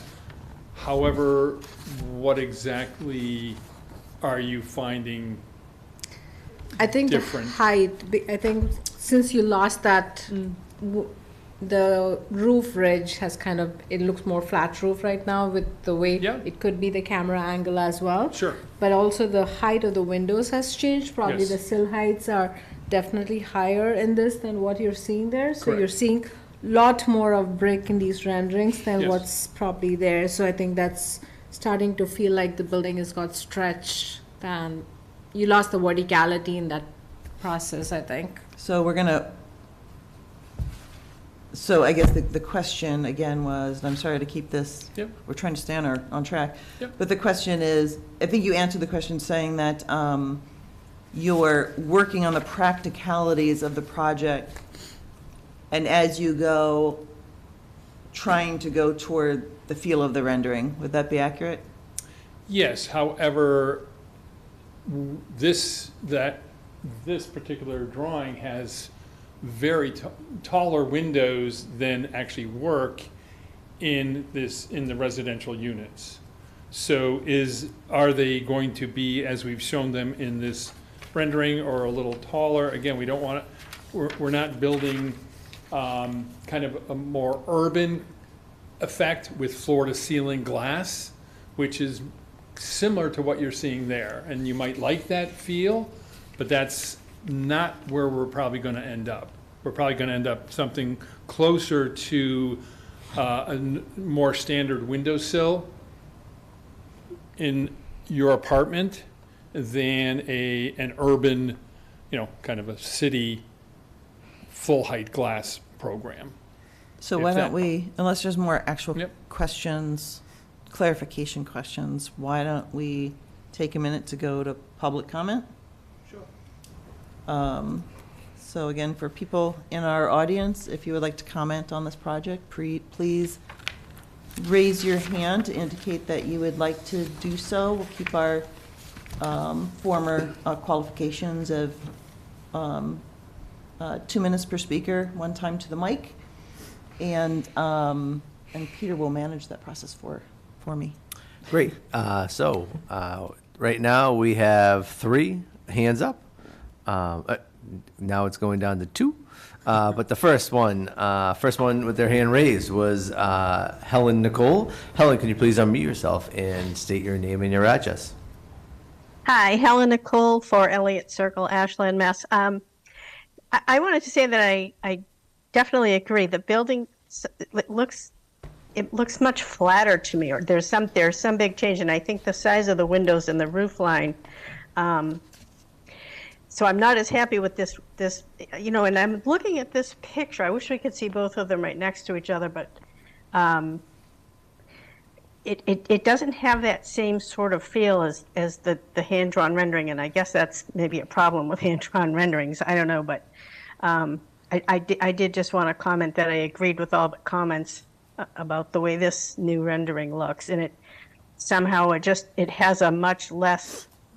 It's flat. It doesn't, and it makes it feel like it's going to look a lot larger for some reason because of that. And that's what I had to say. Thank you. Thank you. The second public participant tonight is Mr. Alex Keefe. Alex, can you please unmute yourself and state your name and your address? Yes. Hi, Alex Keefe, Pine Hill Road, two questions. My first is with the construction of the building and what we're looking at, have you considered soundproofing for noise reduction? And my second question is, has a new traffic pattern study been performed to study the flow of traffic and how it's going to impact surrounding streets, such as Pine Hill where I live? It's definitely a concern of mine and a concern of residents I've talked to up here of the amount of traffic that this building's going to produce up Pine Hill with more residents moving into town. Sure, yeah, again, the sound transmission for the complex and between units will comply with, kind of industry standards plus code requirements for apartment complexes.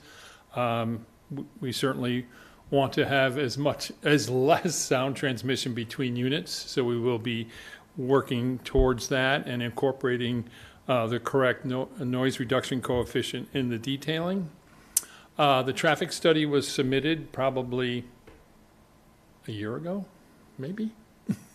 I don't have that with me, but it has been submitted. It's on public record if you want to take a look at that. Peter, is that traffic study on our website? I believe so, but I can double check tomorrow and make sure it's up there. Yeah, so it's about visiting the planning board website and the cases in front of the planning board and look at the information that's provided there. You should be able to find the document there. Yeah. Okay. Yeah, I'll take it. I'll try to put that. I think it's up there, and I'll make sure it is. Okay. It's been a long time since we talked about traffic on this one. Yeah, but it has been. All right, thanks, Peter. Great, thank you. Excuse me. The next person with a hand raised was Mr. Mark Dissoni. Mark, can you please unmute yourself and state your name and your address? Thank you, Mark Sony, 49 Hawthorne Road, Ashland, Mass. And my comment is on two views of the renderings.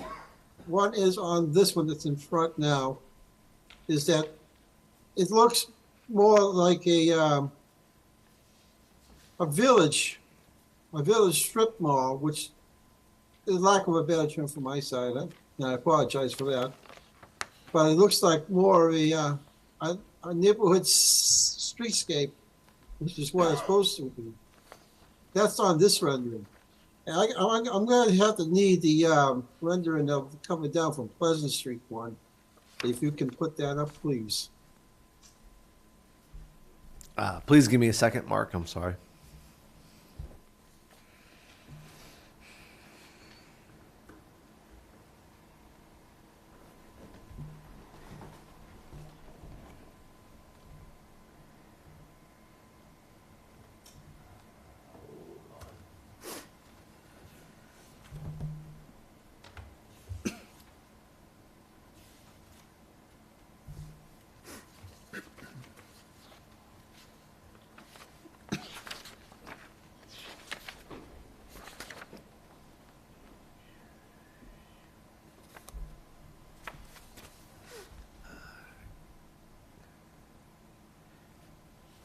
Can everyone see?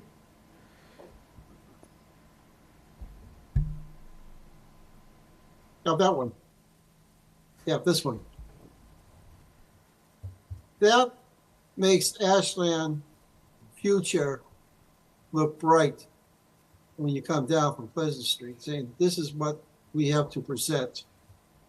So that rendering here, to me, is a grand scale future of what hopefully can be there. Because it's right there in front of everybody, and you got traffic control, you got sidewalks, and you got the rest of the town that is after on either side. So this rendering is, to me, picture perfect for hopefully the finished product. Thank you.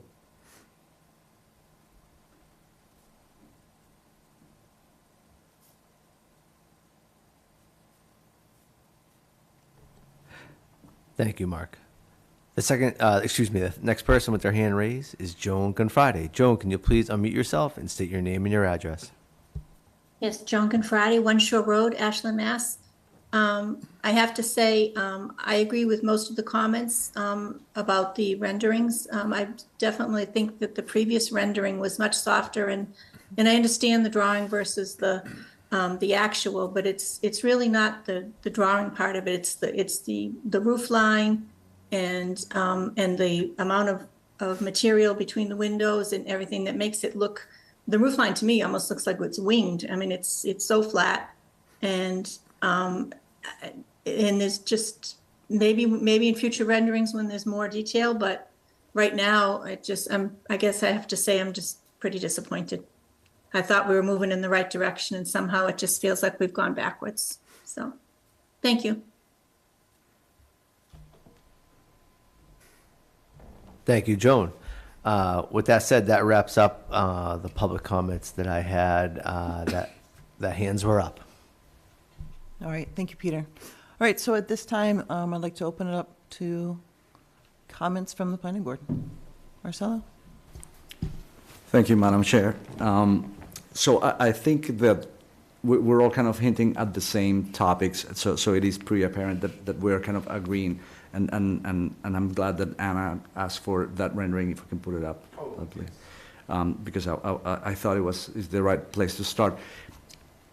And it's the right place to start because I think last time when we saw this rendering, what happened is that you inspired us to a vision that was really appealing. And I get it. It's a hand drawing. It's a beautiful hand rendering. And you're going through the process of going through a computer. It's not a linear process. And I know this doesn't represent the end product. There are, however, a couple of the things that have been pointed out that I think is what maybe the next level of work really wants to be in. The first one is the roof height, and I get it. One of the successful parts of that rendering is the proportion of the building and the roof, because it's very visible, right? And when you look at the building that is next door, the old mills, the way I see them, they are heavy and they are industrial, but they are gentle and they are soft.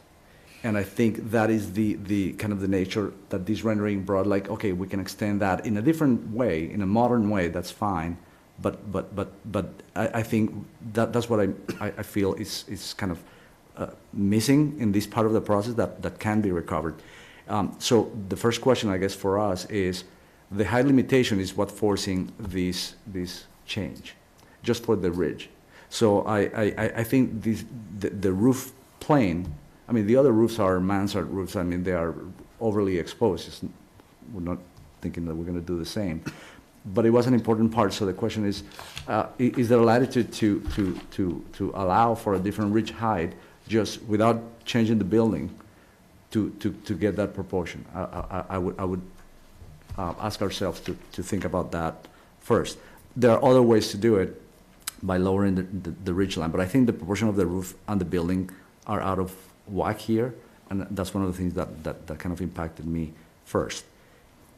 Second, I think the repetition of an industrial bay system makes sense, and that's one of the things that we all agree seemed appropriate with a new interpretation.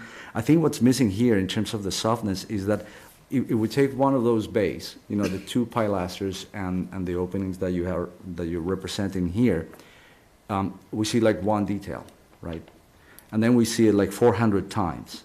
So it is kind of an excessive repetition of the same detail that removes a lot of the texture that we had on the other rendering. And I think the fact that the windows here represented going from pilaster to pilaster straight in just one piece and repeated creates this kind of horizontal strip of brick in between them that makes it look more like less like a mill, more like a factory. I know there are mills that are like this, but for a residential unit, it seemed to me that what's happening on the bridge on this rendering and even on these new renderings over there in the back, if we see the variation of materials, I think is much more successful. It brings too much brick.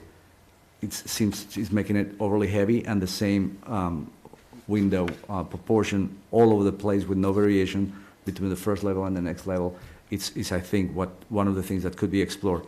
And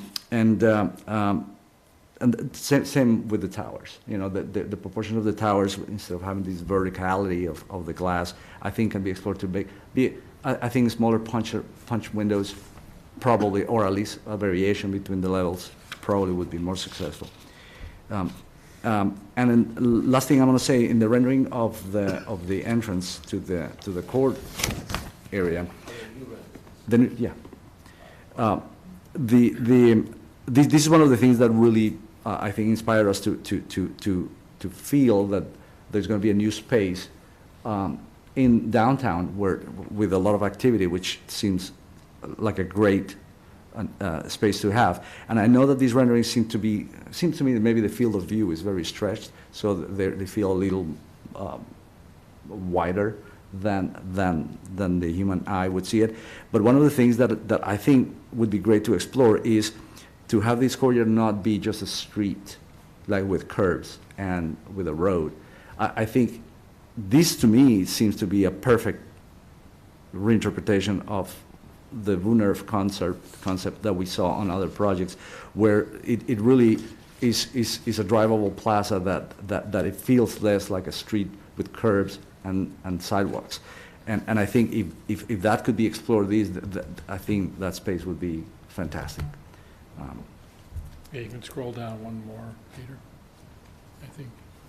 I'm sorry, Marcelo, can you No, just repeat the that other last way, other way, point? That you're other way. envisioning that space being more in what way? I just couldn't No, understand. this view, this is the entrance when you Yeah. are on that side of the street, entering towards the inner plaza that Yeah. got created, right, with the buildings. In the 501 project, one of the things that we were trying to do is to create a plaza that is more like in the European type of piazza that you see in different cities, where cars drive through and there are safety elements and plantings that kind of block the areas where you can drive. But when there's no cars around, it becomes like a pedestrian plaza, and commercially it would be a much more attractive and a real Less complement. sidewalks, more. Yeah, instead of asphalt, curb, sidewalk, it's just a plaza through which the cars drive. And I think that if explored properly here, I think this would be a home run for this project, because the space that's being created is very good. Yeah, that's an interesting concept, and also could be, since this isn't the only way in and out of the site, if in fact you say, hey, on a Saturday or Sunday, we're going to block this off and have Exactly. a fair here, or, you know, a gathering for a couple hours. Exactly, Yeah. that's exactly the point. And Yeah. everybody walk through, and then you can block that plaza can Yeah. become an event for the town, Yeah. or for all the 180 residential Well, we units used there. to have 200, but, yeah. 186. 188. That's plenty. Yeah, yeah. But the point is that you have ingress and egress from the site from different Yep. means. This is really the heart of your project, and I think Yep. it can help become Sure. the heart of the town too. Yep. That's it. Kate, Deepa? Only thing that I would add to is, like, when I saw that opening, it really opened that, right now, that tight signal that we have right now, right? That it feels like this just opened up the whole thing. Maybe adding that Wonaf concept will really make that nice downtown feel where you really want to hang out, and that's the place that's where we really spend a weekend walking through the streets and really meandering through it, and feels like it now really opened the downtown a lot more than what it right now is, where you have a building. It's just kind of a dead end point of view. I think that's a great idea of opening the whole space out. Yeah, I think, I mean, I'm agreeing with all the sentiments here, and just, you know, trying to study what it is about the rendering that drew us in, and understanding, obviously, very well that turning hand drawings and conceptual ideas into an actual built structure is a daunting challenge in every project, right?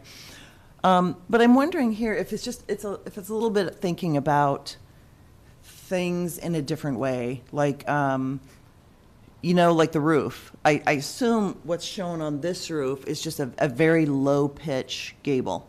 Is that what's going on? Is that what- It's a low pitch roof, which again is scalloped out on the inside for a flat roof for equipment that you won't see. So is there any extra height where we can get more, see more pitch instead, see more roof instead of? Potentially, yes. Right, so how Yep. can we Yep.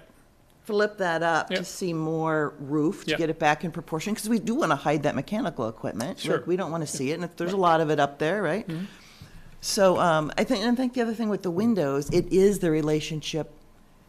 This rendering doesn't show the right relationship of a mill building, or a warehouse type building, a mill building, with the relationship of glass to siding, right? And so if I don't know what the configuration is inside. Is it a matter of not wanting to go below 18 inches, so you don't have to temper the glass, or is it a matter of cost, or, if. Several of those. Yeah, Those are but- two factors. But there's, I think, a means of looking at it. There's spandrel glass. There's other means Yes. of looking at it so Yeah, that. we had been starting to study the fact that if we want to have this opening appear larger like it does in the original elevation, there's ways to do that with other materials, and our windows are the size that makes some sense, and we have some other materials that complement that, but then reinforce that bay spacing. Yeah, so I Tricia, think can you clarify what you mean, what the bigger window? Are you saying more vertical in proportion than what's here? Well, I Or just what do you think, mean? I think it's the same thing. I think maybe it was Deepa that said that the height of the brick is just, there's too much brick relative to glass. Like, it's a much thinner band on the old elevation. And so when an old warehouse spaces, they didn't have this kind of lighting, right? So the windows are, Yeah, there you go. and the vertical light was, a vertical orientation gets more light into the room than a horizontal orientation.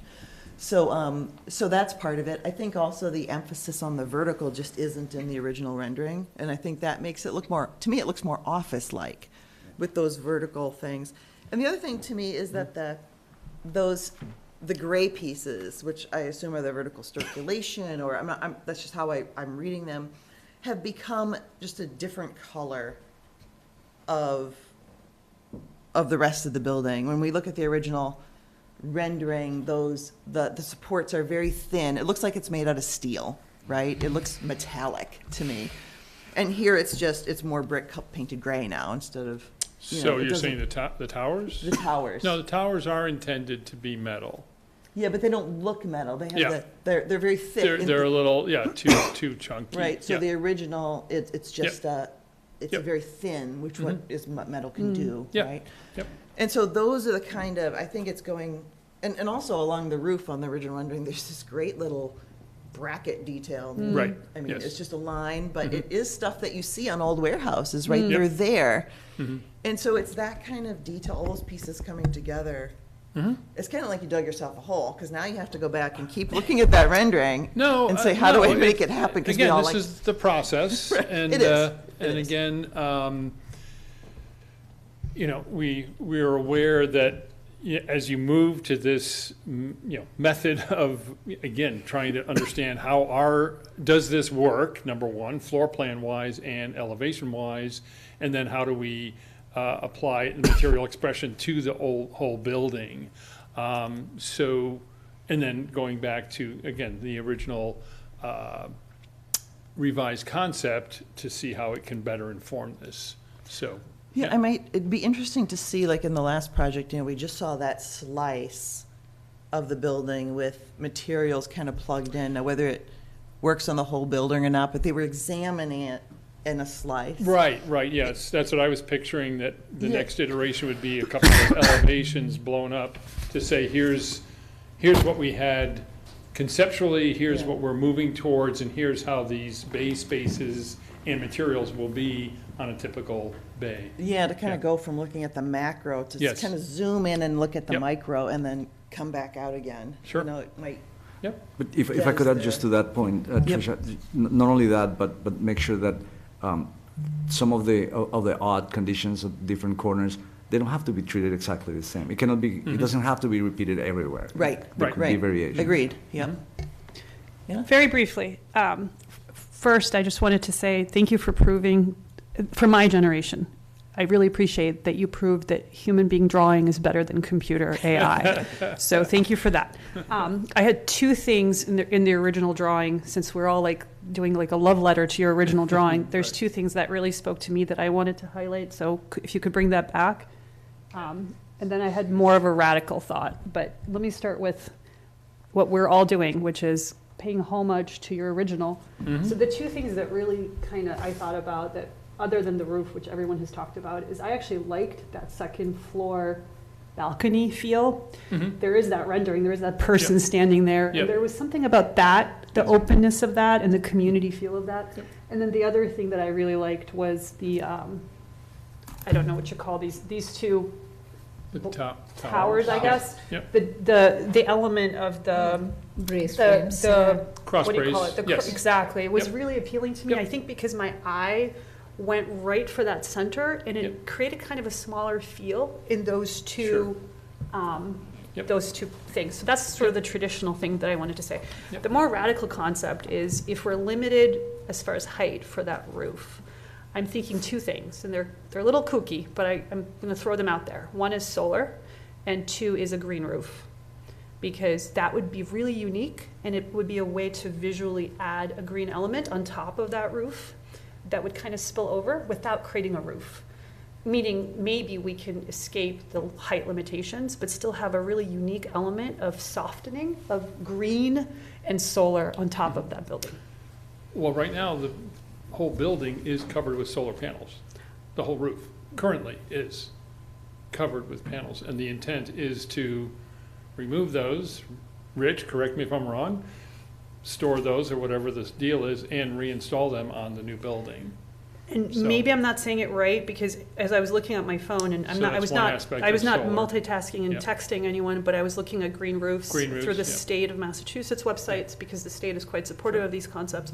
But you can have images, there's images here of combining solar with green that actually kind of spills over to the visual from the pedestrian side. So when you're looking at that building, you're not just staring at this like very sharp horizontal edge, but you're actually seeing green spilling over almost, and you're seeing the solar kind of peeking from the top, so that visually it's a very soft look, I think. So, and are you talking about that this actually could be? An actual green roof? Like, well, yeah, but I'm talking about that, then it could be a flat roof. Possibly. If we can't raise it to create that element because of height, I'm just thinking creatively. No, I mean, this is one of the things that actually, when the downtown zoning stuff was made, we discussed flat roofs, and it is, flat roofs are possible through a special permit by the planning board. And I had shown examples, actually, of small town America where there's a lot of brick, flat roofed buildings with a lot of character. So they aren't all, that everything doesn't have to be a gable to have character, to have an old world feel, to do that. So I think combining a potential, I'm not saying that that's the answer, but I'm combining that potential with this modern take of solar and green, it's a possibility, right? And we have the advantage that the whole complex is not symmetrical, so there could be parts that are different than other parts, right? Right. With the introduction of this building, it's already there, right? It's already different. Yeah, some could be Yeah. with the roof exposed, some could be like Anna's ideas. That could be variations. I know it's a little radical, but I do know that there's architects exploring in Boston. Obviously, there's a lot of South American cities that explore it much deeply, in Europe as well. But I think a green roof would be really exciting. There's a green roof component to the new Mendes school, so yeah, it's not Not it's crazy. all over. Yeah. Other comments from the board?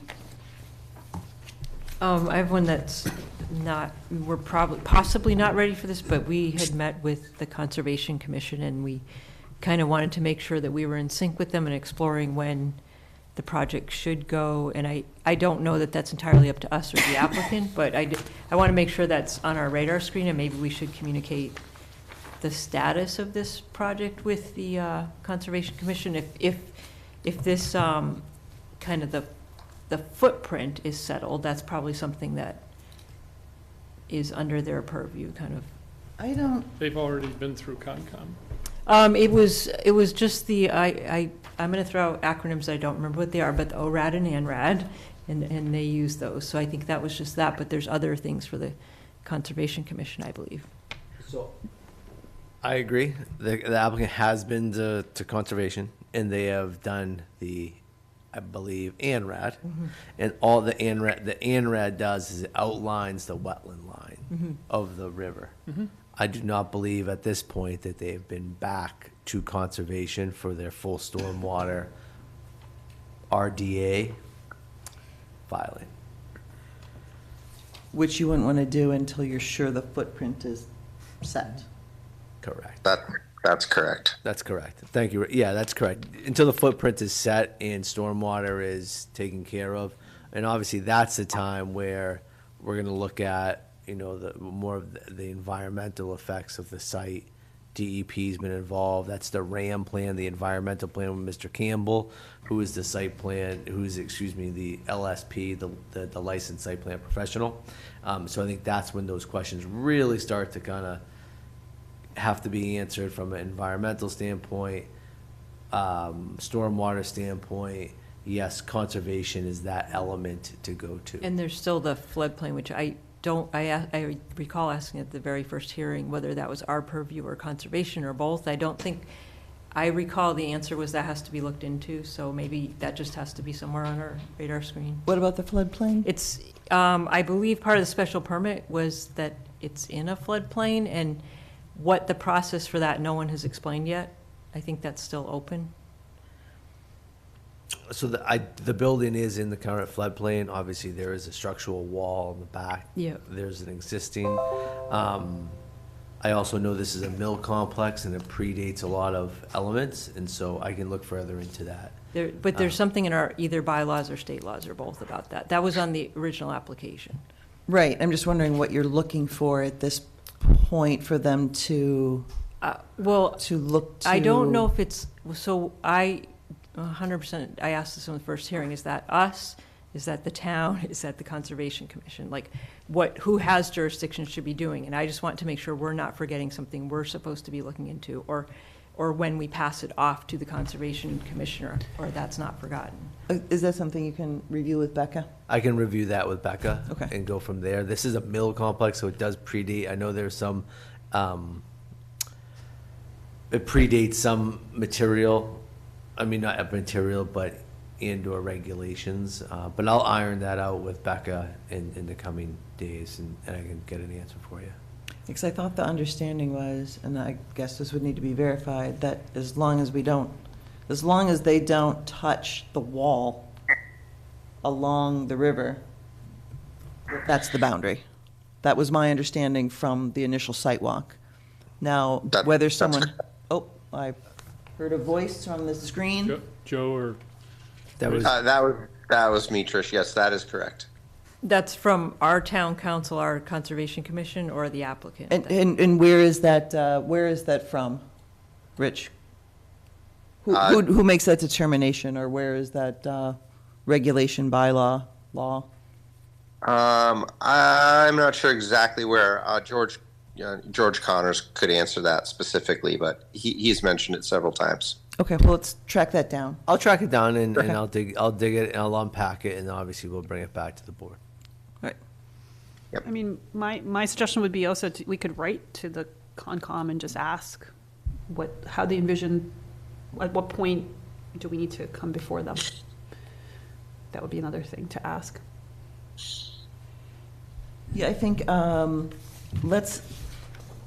think it's those two questions. I mean, that's a question for Becca, I think, at what point is it useful? Maybe Becca and Kathy. I don't want to bring it before them too soon, because they're like, what do we talk about? This isn't finalized, right? Or we'll have to be redoing the work. But we should have the answers to the basic questions and the verification on the floodplain, and where that's coming from, that it's signed off on it, that it's okay. Does it make sense? Yeah, I think Okay. that, I think I would feel comfortable if we got that official word via memo from Concom. What's all set and what's unresolved. Okay.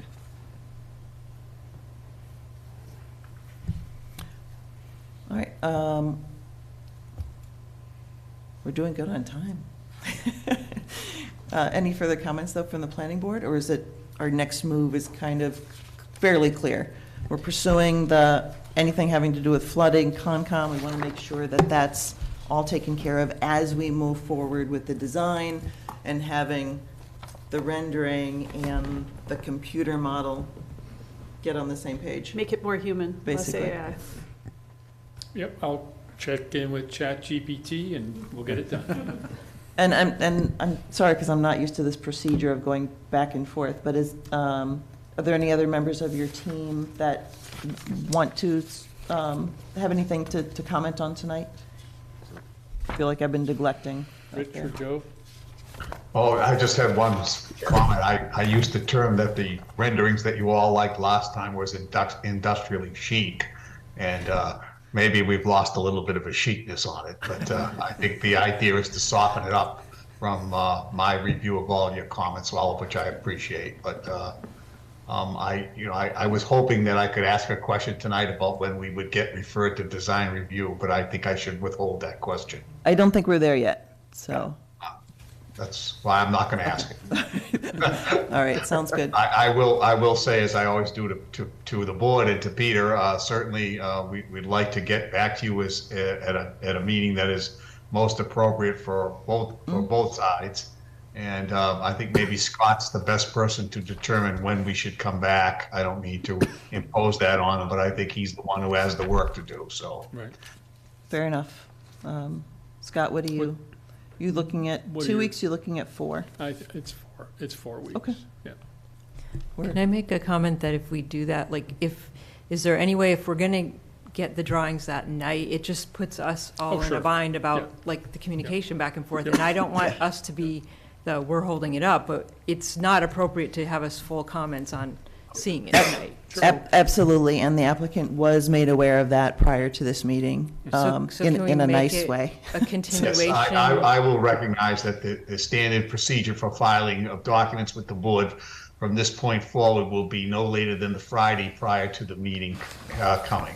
It's my understanding that's what you'd like. Yeah, they need to be able to be received so that they can send out to the board before the end of the day. So it's not at 5. We can't receive them at 5 o'clock on Friday. I understand, Okay. Madam Chair. Okay, thank you. No problem. I respect that. I understand you all have careers. So it's not as though you just get them and you have the time to look at them. I understand that.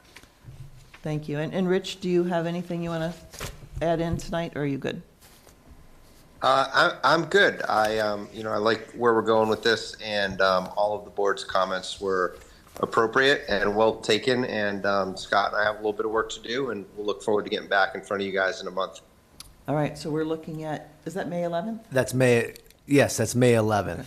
And so, Joe, if we can get a continuance together and work next, work on that, but we can continue that to May 11th. Someone want to make that? Peter, that'll be for both the site plan review and the special permit process. Perfect. Thank you so much. Great, thank you. I make Thank a you. motion that 10 to 60 Main Street special permit and site plan reviews continued to May 11th. I'll second that. And a roll call vote?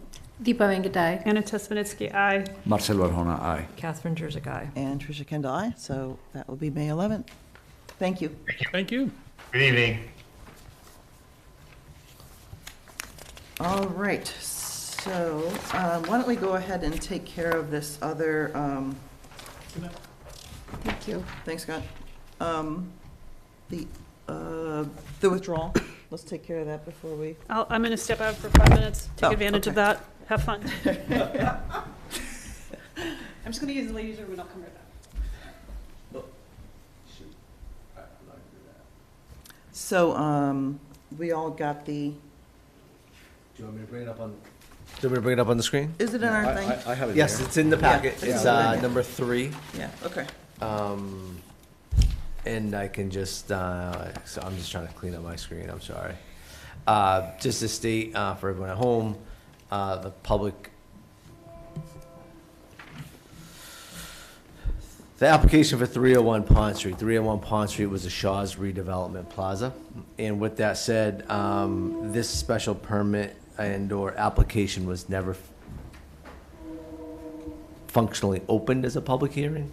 We continued the public hearing twice at the applicant's request, and now they are filing to request the entire project as a whole. And that's what the applicant has submitted within this letter dated March 16th and filed with the clerk on March 20th. Oh, sorry, Reed. I was just going to say, the one thing I looked up on here because it was underlined was the without prejudice, and what that means, and correct me if I'm wrong, but I think that just without prejudice just basically means that they can bring this project back again at another time from the beginning if they want to. If it was with prejudice, it could not come before us again. For 2 years. For 2 years? So Yeah, how does I was that gonna work ask with because the the moratorium, right? moratorium, yeah? So they cannot refile until the moratorium expires, I assume. Correct. Or they can file, but they'd be under it They until, would be, yeah. yeah. Correct. They would lose that footing, Exactly. quote unquote. All right.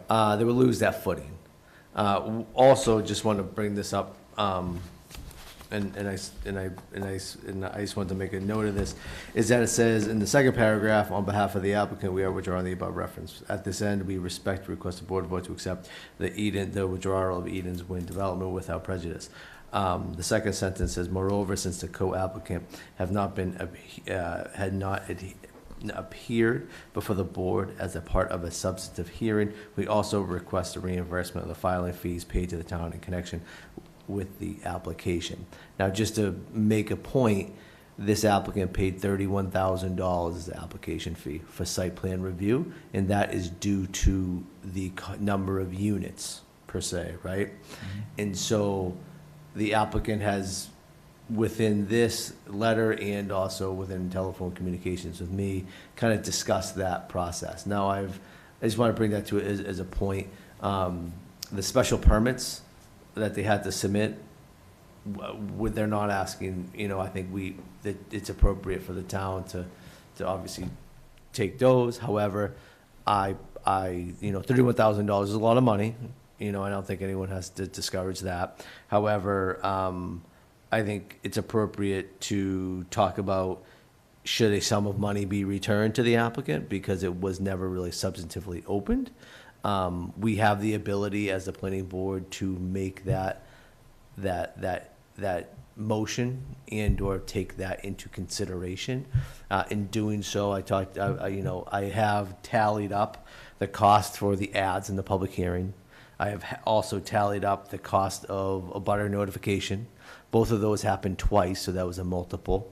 And then I also have factored in hours of staff time that I believe has taken part within this application, and this would be meeting with the applicants, posting, talking on the phone, and so I have come up with a total figure, and so I can review that with you. What's your total figure? The total figure is using 80 hours of staff time, and going into salaries and stuff like that, not to go in too deep, but my total figure was to withhold the amount of $4,802.96. Now, this gets complicated, and it's that specific because I know a mailing a postcard is 44 cents, and so I'm going right down to the abutters list, and I'm multiplying. Okay, there was 206 abutters times 2 times 44 cents on the postcard. That's how I'm getting that specific, right? And so I want something to back it up with the numbers, right? And so I would have a return to the applicant of $26,000, $197.04. And that would be off of the site plan review. Obviously, the third-party engineering, that hasn't even started yet. Those are the only expenses that are Those are the associated with only that project. Correct. This is Okay. the only expenses that are associated with the project. So I was going to say, if that is the totality of what the town has spent, I think it's fair to return the rest, but that has to be paid. Cover those expenses. The expenses of the town. Yes. Yeah. That makes sense to me. Any other? Comments I on that? make a motion that we accept the withdrawal of the application without prejudice, subject to the moratorium reapply under the period, and we return the submitted permit fees less town expenses, so approximately $26,000. I second. All right. Any other comment? Okay, then a roll call vote. Deepa Venkatai. Marcelo Rona, aye. Catherine Jersey, aye. And Tricia Kendall, aye. Good. Totally. Right on time. Yeah, no, no problem. It was just a mathematical equation I put together. Yep, nope, sounds good. Okay, so now we are going back to the top of our agenda to deal with this lot release. And Peter, you're gonna have to. apologize. Yeah, I don't think this, with everything else going on, and you were out of town a little bit, I don't think this That's went correct. out, but it seems fairly rote. This is more of so- and I apologize, I think, I was out of town last Thursday, Friday, Monday. And so I can just kind of walk through this, but a developer, a subdivision developer in town, Stephen Hickey, him and his company, and his father's late company, Richmond Development, in So FYI, Peter, do we have anything, we don't have anything in our binder about You have nothing in your Oh, binder. okay, I was This is looking for nothing, it. there's nothing in your binder. I'm just looking at this and I have an email and actually I can pass it to Well, everybody. so my first question is, if we have nothing to look at, is this something we should, We can- do we we can- have to do this now if we have no? We do not, number Okay. one, but it's an administrative matter. And so there was a subdivision that was passed in 1993. It was called Apple Ridge subdivision. It built a number of subdivisions in phases. And one of the roads was Wilbur Road. And so the roads have been built, all the roads within the subdivision have been accepted. And back in 1993, everything was gone through the process. Now, fast forward, the house has been built, and the house right now is for sale, right? Doing the title search, a loan company found that the lot release had not been, they could not find the lot release hadn't happened, the lot release most likely just didn't get recorded at the registry of deeds, right? So the house is built, the road has been accepted, and a title company is theoretically asking for the lot release from the original covenant. This comes up time to time, this has come up since I've been here, it comes up all over the place. There was a either the document or was the recording, and so pretty much this is a re-release of this lot 14 on Wilbur Road, and it's an administrative matter. But however, the planning board has to sign off on all lot releases, and this is just one of those cases that over time, things happen, it didn't get recorded. What do you mean a re-release? Do you mean a former planning board released it, but it was never recorded? Most likely, yes. And so, what do you mean most likely? There's no record that a former planning So board released it? the record had never been recorded at the registry of deeds. I have not been able to find documentation within the files of that subdivision that this was done back in 1993, since 1993 to the development of the house. The other thing is, even if I found the document, the registry will not record it because it wasn't executed within the last 6 months. 6 months after the 6 months after the date in 1993. You mean it wasn't? Correct. Whenever Okay. whenever something's recorded, it has to be recorded in a timely manner. Okay, So so you it's just way can't- overdue, even It's if it's- way overdue. Okay. And so at this point, the recording is way, the recording of the lot release is way overdue. And at this point, it's a title company. He's looking for the lot release on a house that was built long ago along a roadway that has been since accepted by the town and completed. And so that's there is, what's responsible. is there any other aspect to it? I mean, has town council seen this and And is there any other legal matter? Typically, this is something that I handle from an administrative standpoint. And so I've done this multiple times, here in Ashland and in my past communities, just because subdivisions, there's so many of them, lots coming, lots get released, things doesn't get recorded, and it's more of just an administrative So matter. is this the house has just been built, or the house was built a long time ago? Great question. The house, I believe, was built a while ago. It's not, I do not believe it's a brand-new house. That's to my knowledge. I think it's a little, I mean, I'm sure. Do you want to hold, it's totally fine to hold off on it. I'm sure it's just just a matter of paperwork that obviously didn't get done at some point in 1993, and so now we have to kind of clean up that mess. But it's a little, like not having a map or not. An ask. Yeah. Yeah. Yeah, no, and It I makes it a see little, it. yeah. No, I apologize, it's my fault, I put it on the agenda and it wasn't part of the package that got sent out. It was the email that I received from Mr. Hickey on March 29th requesting the re-release of this lot. I took it, I developed the release typically as I typically would within a subdivision, but. But we can do it in 2 weeks, though. Yeah, I would say let's do it in 2 weeks, and let's have the information, if that's all right, so that we fully understand the matter, and, okay. It's so simple. No Do problem. we need to, we don't have to formally do anything? It's just- Nope. Okay. This is not a public hearing, it's Alright. just a request. So we'll do that, and we'll see that on the agenda in 2 weeks, and if we get them any information ahead of time, we'll all better understand the process too by kind of looking at the map or looking at whatever documentation there is. No, I'll Okay. also pull when the house is built and I can All send right. off that information. Yeah, when the house was built, when the town's accepted the road, all the little details, kind of thing, just to have it be clear. Right? Sure. Thanks. Yeah, no problem. Okay, let's see, where are we? Back to the end of the list, okay. Pre-application conference, so I think this is, oh, sorry, what did I skip? Did you skip that, is it 301 Pond, request to withdraw? That was. Oh, that was, okay. That was where we sorry. kicked Ann out of the room. Yeah, now, the material that we're now reviewing is in the front of the binders, behind the agenda.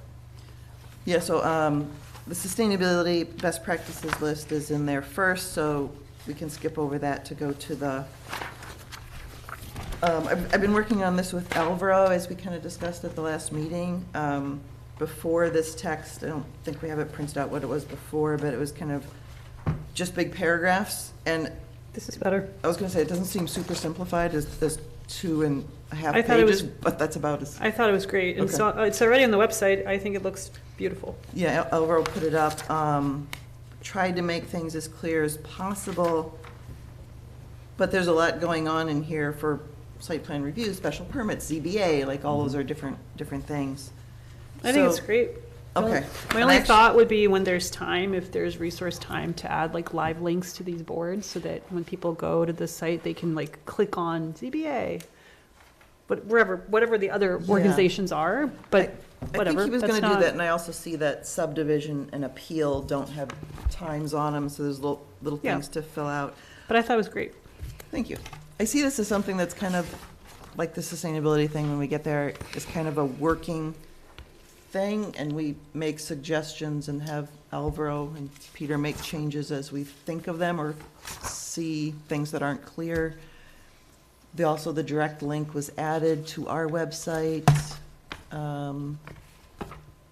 Otherwise, if there's no, I guess if there's any edits that you see, send. email us. Yeah, send us the edits and Are we'll. we like informally in agreement that this is good? I think it's good. Yeah, okay. I think Excellent. the idea of a live links is great. I think it's just I mean, something that, Yeah. not, and to tell you the truth, Yeah. I think it's, with Alvaro on board, he's doing a great job. He's doing a great job, and he's an amazing, young guy, a young person, that has a bunch of skills. And I think, it's one of those things also with the town website is that you open up one thing, and then it opens up another saying, hey, we gotta update this too. And so we're starting to kind of move down that road. The white website does definitely needed to be Yeah. quote unquote dusted off, It's you know, good. and one thing you do notice on the current page, on the current projects, older projects are now moved to the bottom.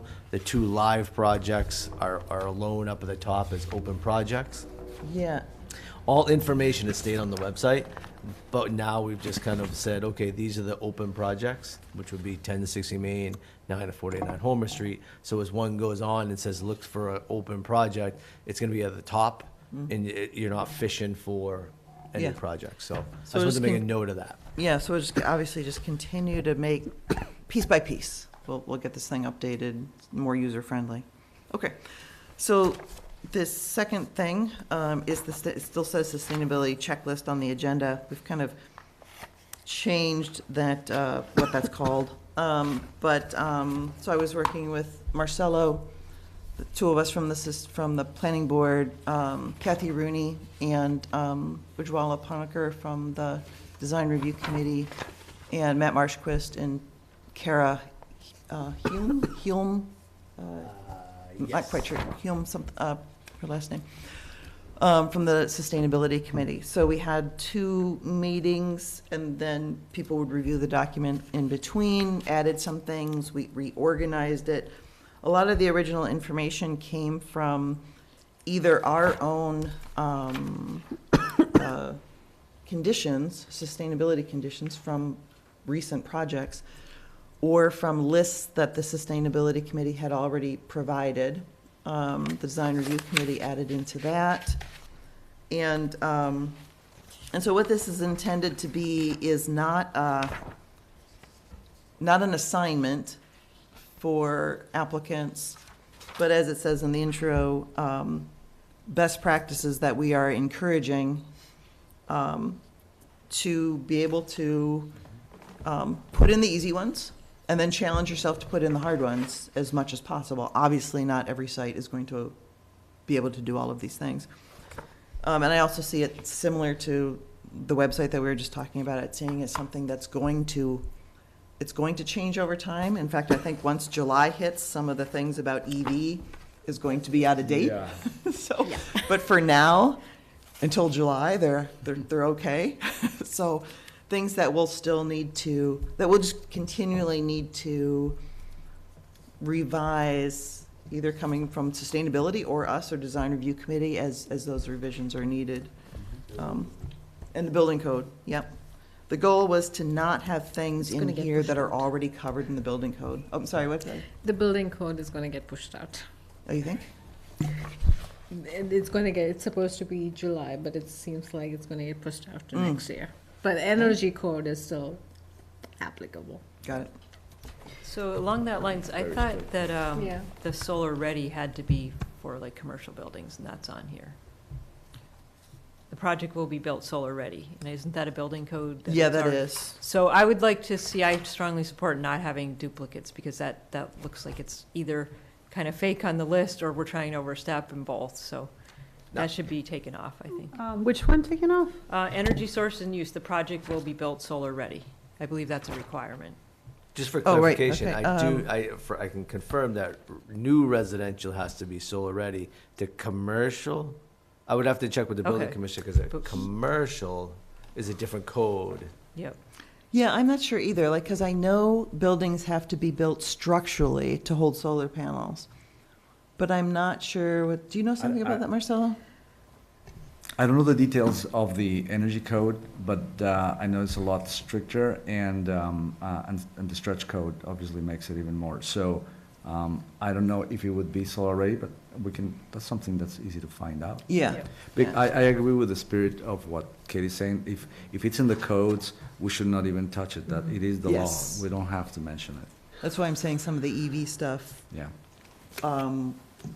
may very well be out of date in July, and we'll want to modify that section, but for now, it's good to maybe have them in, at least as a placeholder.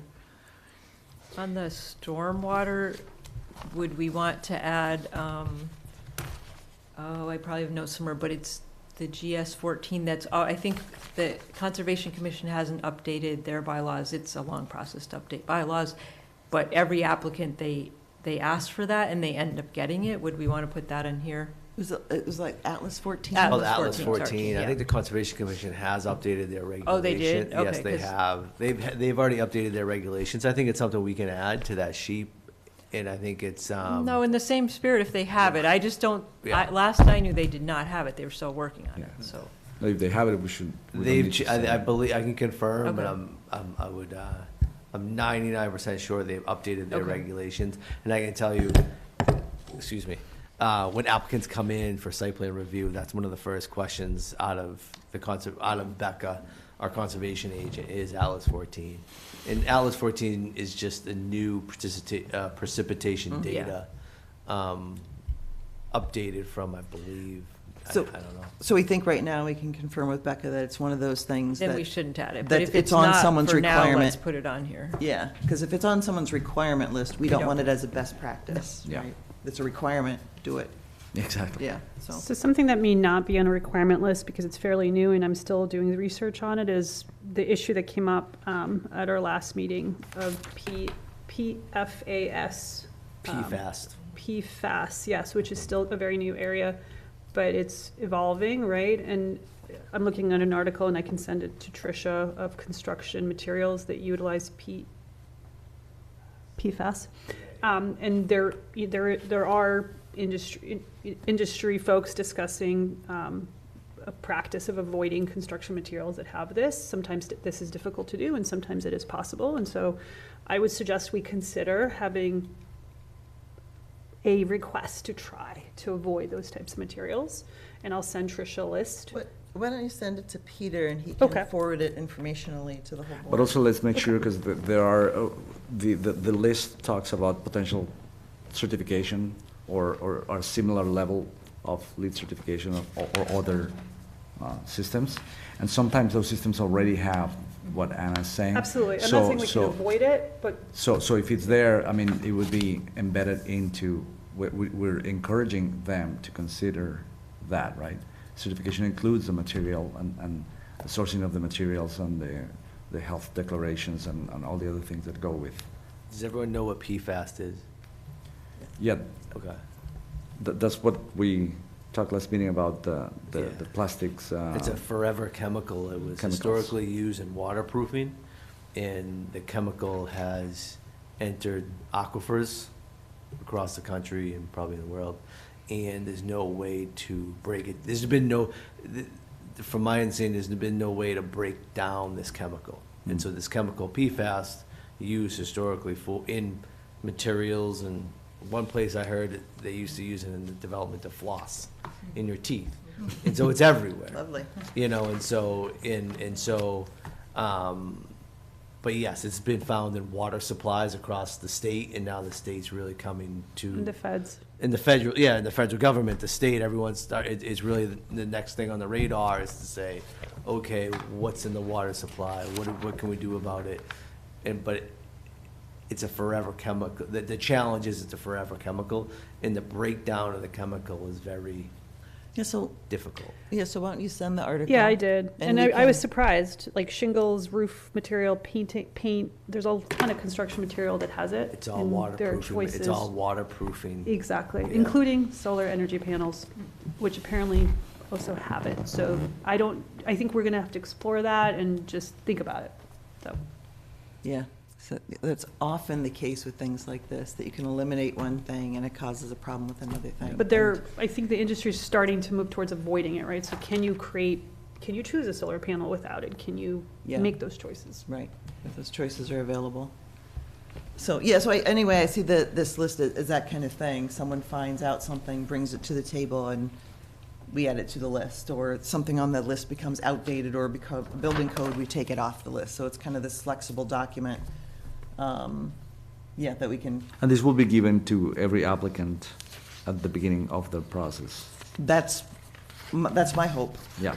right? I think the draft letter you guys had for design review on Homer Ave also mentioned the sustainability document, the best practice document. Oh, right, So we okay. could also Yep. use it as a way to communicate with design review, and that could be part of their work as well. Yeah, and since design, like I said, design review, we're active participants in this, so that Yeah. they're very familiar with the list. Except I think giving it when they apply, I think the more time, Yes. the more time Yeah. a developer has, they're not surprised later from design review. Yes. Or what we could do, I mean, it shouldn't be mentioned on your list of pre-application process, and then mention here that exists. Oh, like on the, If On they're the gonna get website? this, We can put maybe it on the website. you can put it on the website and they can Maybe a download link. it. We can upload this to the document, we can do a quick link and set it up. But I see this kind of the cousin of this other list, right? It's something we want them to see, Yeah. so that when we talk about it, Yeah. they are aware that we are interested in hearing about this. Can we make, oh, you mean the sustainability checklist? Yeah, I mean, that's the purpose, right? Is Does that this make in- sense? or- yeah, no, I think it does. I was considering that, like, for instance, on this list of the application process, it doesn't say, you know, you need to look at the criteria that are listed here in the bylaws, so that there are other lists that we're not spelling out here, because otherwise it Oh, yeah, I it wouldn't get be it. a very short Yeah, list. yeah, right? okay, no, then So, disregard, that makes sense. But it does make sense that when there's an application, here's best practices list. You might want to look at this, you know, kind of thing. But the list has already, you know, this version has already been given to Design Review Committee, or at least their representative members, and the Sustainability Committee. And I assume they'll have feedback.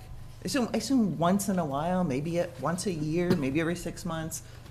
Maybe the three groups should meet and just say, are there any major changes, you know, kind of thing. No particular calendar, but when it seems to be getting out of date, I guess. So, anyway, that's something we can hand off. So we're not calling this a checklist, but best practices. We just, oh, thank you. If we are willing, we have Margie from the Design Review Committee. I'm sorry, not from the Sustainability Committee, who has her hand raised and has been probably patiently waiting there for a long time. Margie, if you want to comment. Okay, I raised my hand because I thought you were about to end the discussion. Oh. And perhaps you weren't. So I can wait. I just have a question and a comment. No, I think we are wrapping it up, so. Okay. Well, first of all, I just want to thank everyone for your work on this. I'm really pleased with the way it's coming out. And my comment is related to what Anna just brought up about the perfluorinated compounds. I really can't see a legitimate reason to use any artificial turf because they do contain those compounds. Mm-hmm. I did circle that as well, but then it says is minimized or eliminated. I would prefer just eliminated. I just don't think that this is necessarily a requirement document. It's more of a best practice. I understand that. But I personally prefer to just say eliminated for that exact reason. I don't know how the rest of the board feels about that. I don't know. I mean, this went through, you know, it went to design, I know Margie's on the Sustainability Committee as well, but Sustainability looked at it, Design Review looked at it, and I'm not opposed to that, but it's on a per project basis too, that it can be, why are you using that? What's the, you know? Yeah, we saw it used for dog park areas. But Yeah. A lot of commercial It did projects get are going to land up eliminated using though it. on the dog park because Right. it was actually Margie that brought it up as a resident. I think they ultimately eliminated it. Oh, they did? Yeah, Okay. I'm pretty sure. I'll say that in some communities, I believe there's a community in Cape Cod that has a bylaw making that illegal. So I think you can explore that as a community, essentially. And I think once the PFAS regulations by the federal government are more clear, we may have to revisit that. But I'm okay with this language because it's a guidance document. But I agree, Margie, that we should move towards elimination if we can. And I'm okay taking it out, because this isn't, nothing on this list is mandatory, these are not bylaws. And if an applicant wants to make the case that they need to for a specific reason, though, they can make the case to us or to Design Review Committee, or As a community, are we not creating that baseline checklist that we want the new commercial projects in Ashland to start following? Because we're working towards net zero, right, at some point. So I wonder if there are like that baseline sustainability criteria. We say that any project, because we always to ask about the solar panels, we always talk about the amount of landscaping, and there are some things that's very consistent, and we keep questioning that in every project that comes in. So why not we set that baseline for anything out of this checklist, which we say that that's your starting point, and then you have these options of other best practice, maybe the turf is one of them. Like, I wonder if we should start to create that, at least for the projects that's starting to come up. I mean, we are way behind the sustainability. So we need to work on like regulations and bylaws to do that though, and I think we can, and I think this is a great starting point, because this is putting our values on paper and getting that. Yeah. And we're gonna have to, my understanding is you're not really gonna be able to require something unless you have a regulation or a bylaw that says to do so. I think that's the issue too, like, we do have some of these things, trees in parking lots and things like that, that are bylaws. Mm-hmm. And so I don't think we can, I think to vet these, to make sure that they would be appropriate for every project, if it's something that everyone has to do, we'd have to look at these to make sure they're appropriate for every project. And if a project comes up where it's not, now we have to backtrack a little bit. So I'm a little hesitant to do that, at least without first trying it out in this form, which is brand new. Because the other process that some communities have is that once you go through special permit, you are required to have a LEED certification or a certain level of Right. sustainability certification, which already pushes you to do this and that.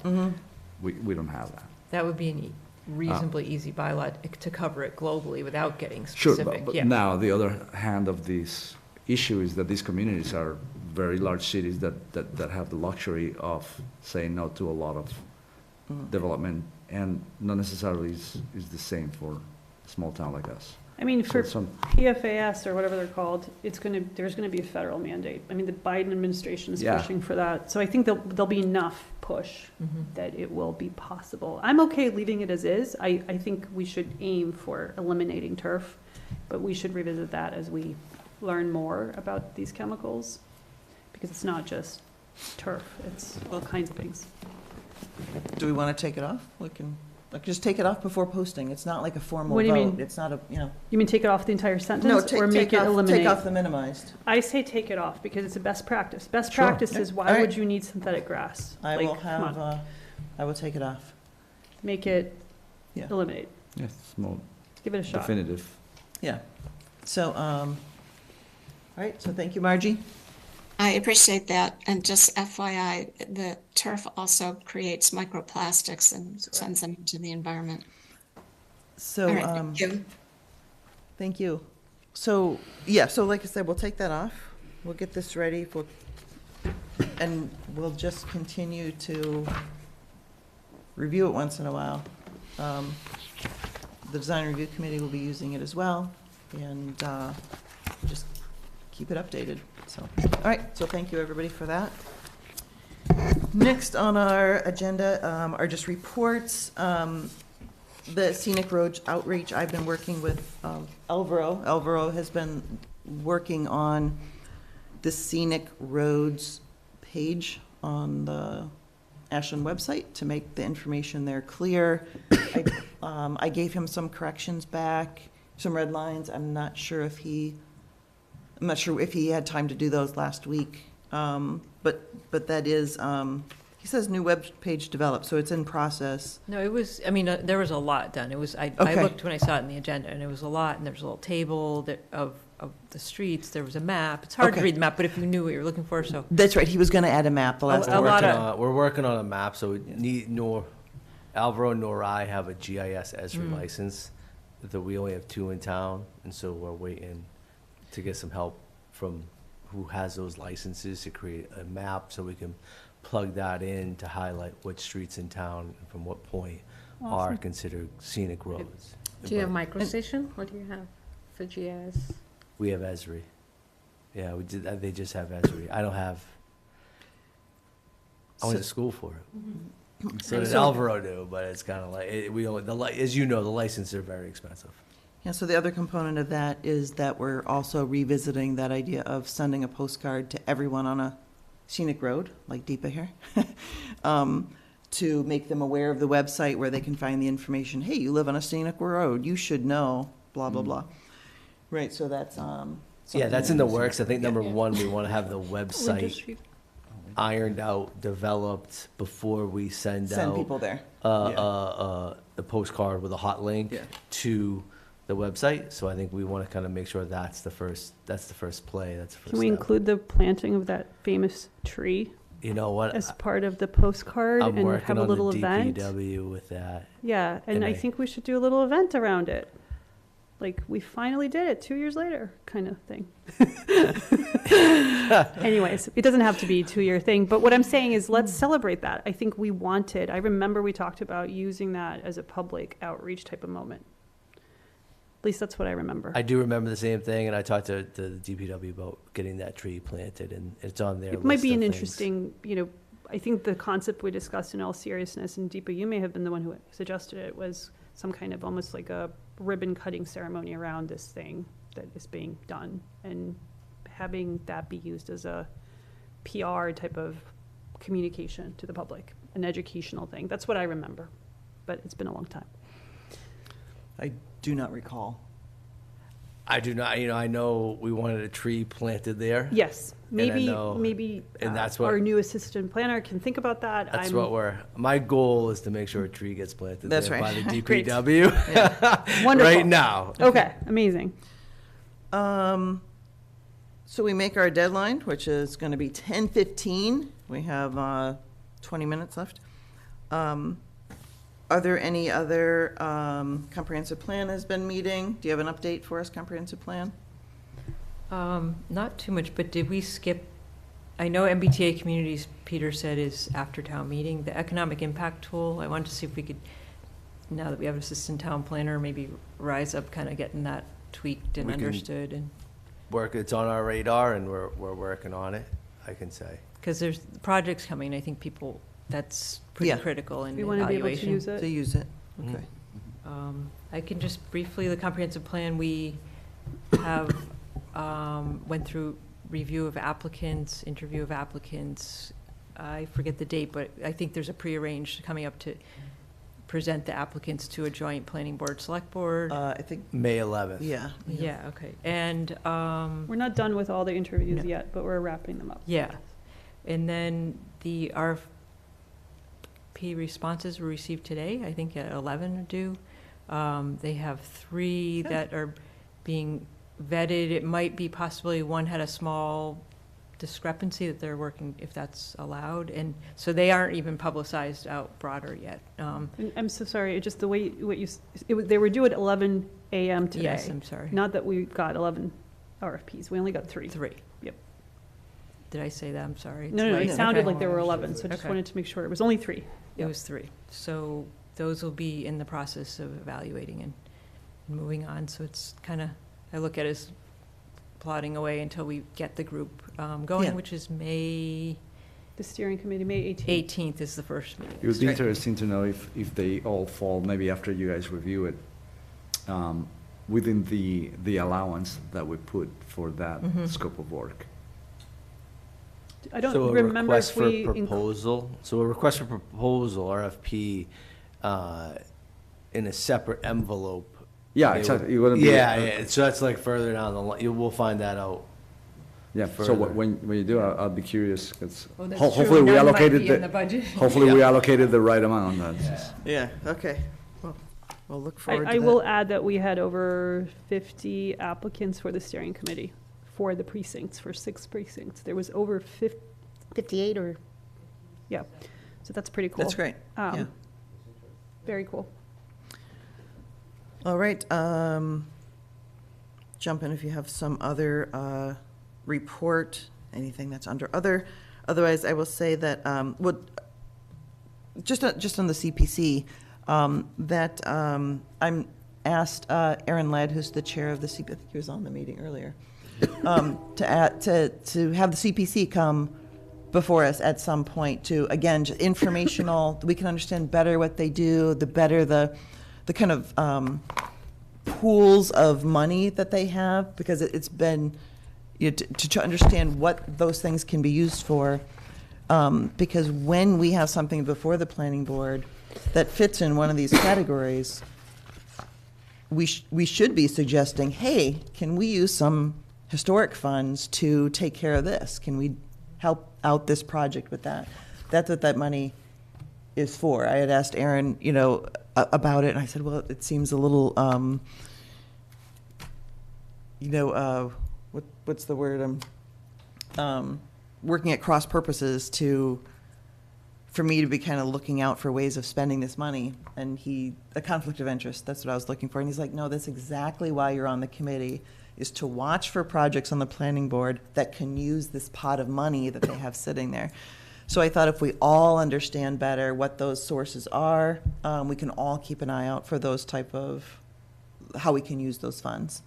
So, but that'll be, again, an informational thing that we're scheduling. Would they be able to give us precise examples of planning boards, maybe locally, that have used CPC money, or, do you know what I mean? Like examples of how communities have kind of. One member of the board works in Needham, I believe, and he often talks about how Needham is. He could talk about it in detail. How Needham has their projects lined up, like the town, not just the planning board, but the select board, the other boards. I don't know who have their projects lined up to use that CPC money. So it's a whole group effort that they get the projects in line, and they're using this money where RCP is saying, we got this money, does anyone need it? So can he maybe get us a little memo of like an example of what Needham has done? Just so like we visualize it, because it's so unique to us that we don't necessarily know what that looks like. Yeah, I'm not sure this is something that he's going to prepare a memo or for. Something. But I think I think in the right direction. I think it's more like coming in person and explaining the process. Yeah. Or just as an example, because I don't have an understanding of how it actually. You can. It's your town. You can check it out. Yeah, it's true. My past experience. And I don't mean right now. No. I can do it. I can try to work on it for you, Anna. I maybe send you a couple of links to the CPA website at the state level, but also from the local level. Yeah. But I can tell you, back when I was, not to tell stories, but when I was back in Hanover, the planning office ran the CPA, and so we put together a pretty good report about all the historical projects that use funding since the conception of CPA in that town. And I can at least try to find that and forward it to you. But we did some great projects, from restoration of town hall, restoration of historical cemeteries, which was one of my favorite projects. They did a multi-million-dollar recreational ball fields. That was a great project. Affordable housing projects across the board. Yeah, I mean, the affordable housing project thing is especially. There's a lot out there. Can you actually build housing with it, like yourself, like the town? I don't mean with a developer. You can. The towns can. The question there becomes is the town built, quote unquote, staff? Become a developer. Yeah, but let's not go down that road. Maybe if you really want to get out of here at 10:15. How serious are we about this? If you can give that to us, that would be great. I can help try to provide some information. Yeah. Great. So, so anything, it's just one of many, along with economic development tool, Upper Charles Trail, one of many good educational discussions I think we can have.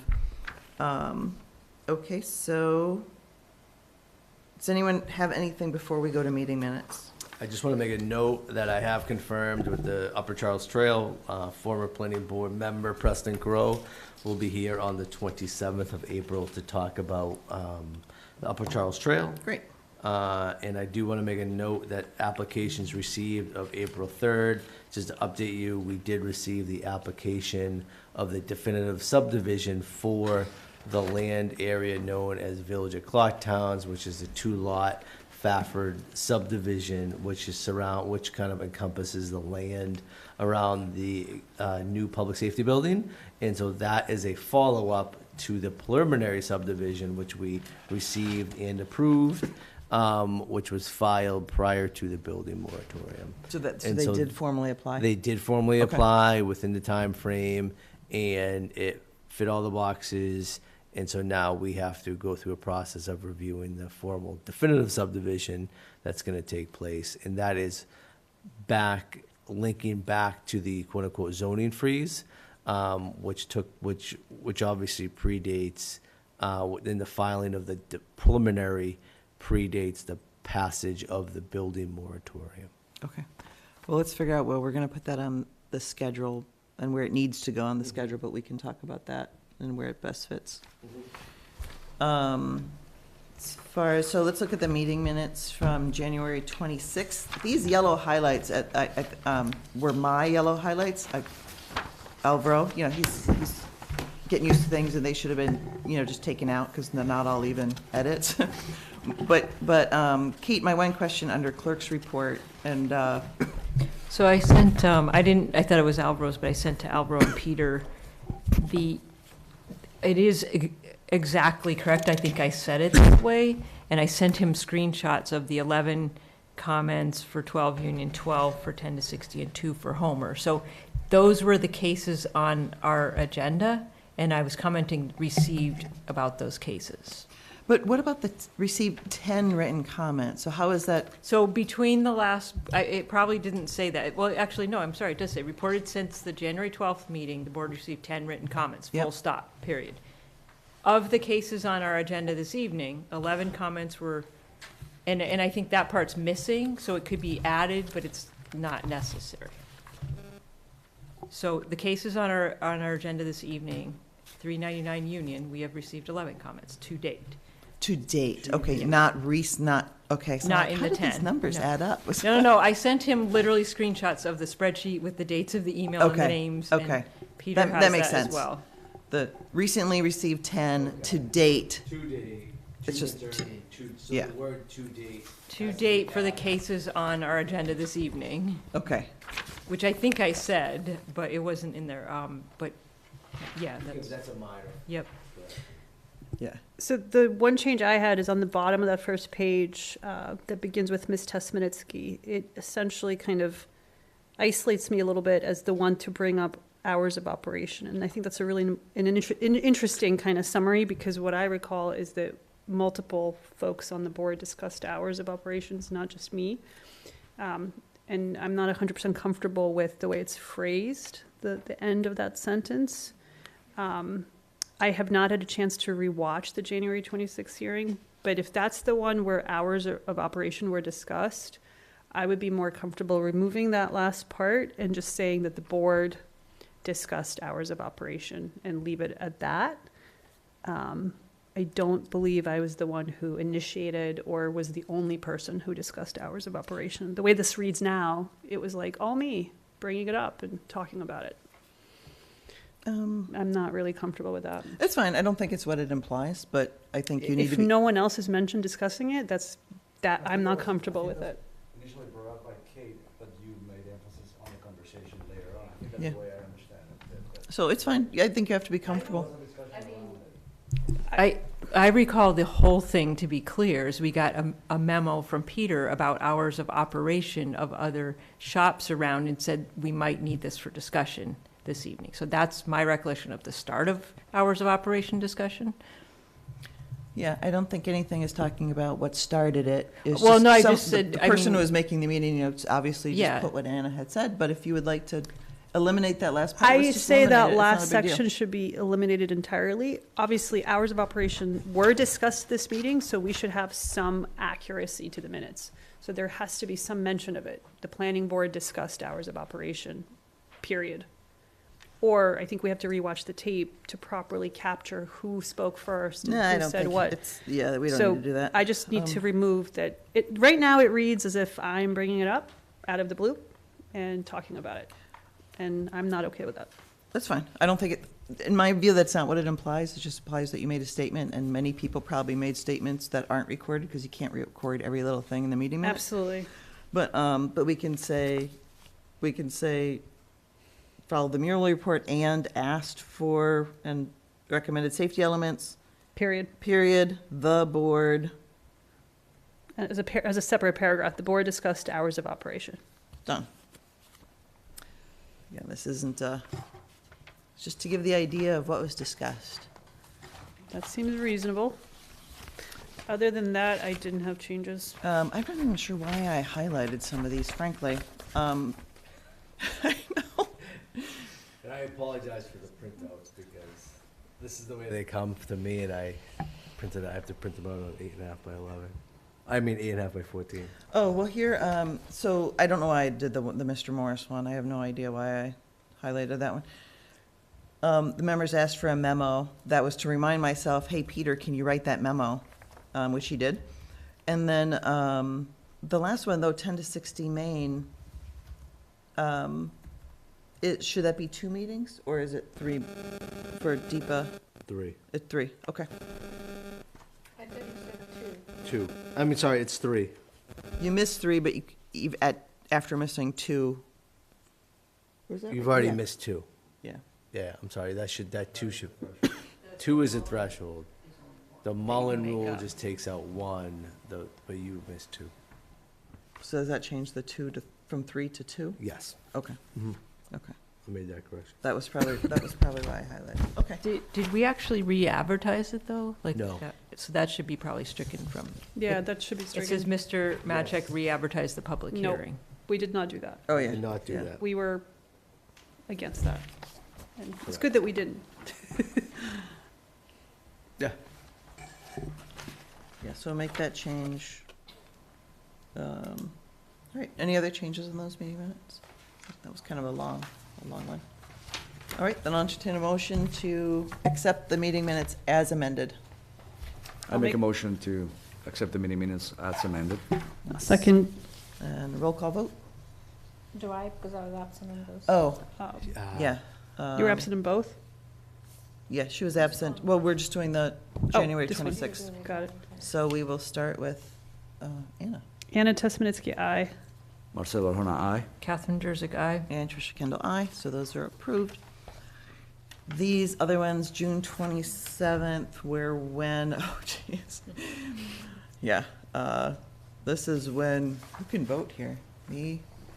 They're pretty short, pretty straightforward. What's that? Just like, Yeah. No, you were there, she was Deepa. there? Yeah, I was there. It was like, I saw that and I was like, oh my God, that is old. I don't think Lakshmi was there. I don't recall that. I have to confess, I don't remember this. I mean, I remember the meeting, but I had no... This was the first meeting that we did What? when we raised the comprehensive plan, is it not? Yeah, no, I remember the three of us meeting, were but I there. don't remember what happened there. Like, it's been too long, but I had absolutely no changes I think because I this, have no this summary recollection. is pretty straightforward, it's really Yeah, condensed. hopefully that's what happened. Let's go with it. I would just change the one thing that kinsman is misspelled on the first Yeah. page. Clins, like Klinsman. But yeah, otherwise it was it was a pretty, Looks good to me. Is Jen Ball's, is her name spelled right? Jen, 2 N's? Yep, she goes by 2 N's. Gotcha, Mhm. okay. Um, Great. I make a motion that we accept the June 27th joint meeting with Ashland Planning Board and Select Board minutes with I'll s- the small edit. I'll second that. all right, roll call vote. Deepa Venkat, aye. Anna Tesmanitsky, aye. Marcelo Arjona, aye. Catherine Jersey, aye. And Tricia Kendall, aye. So,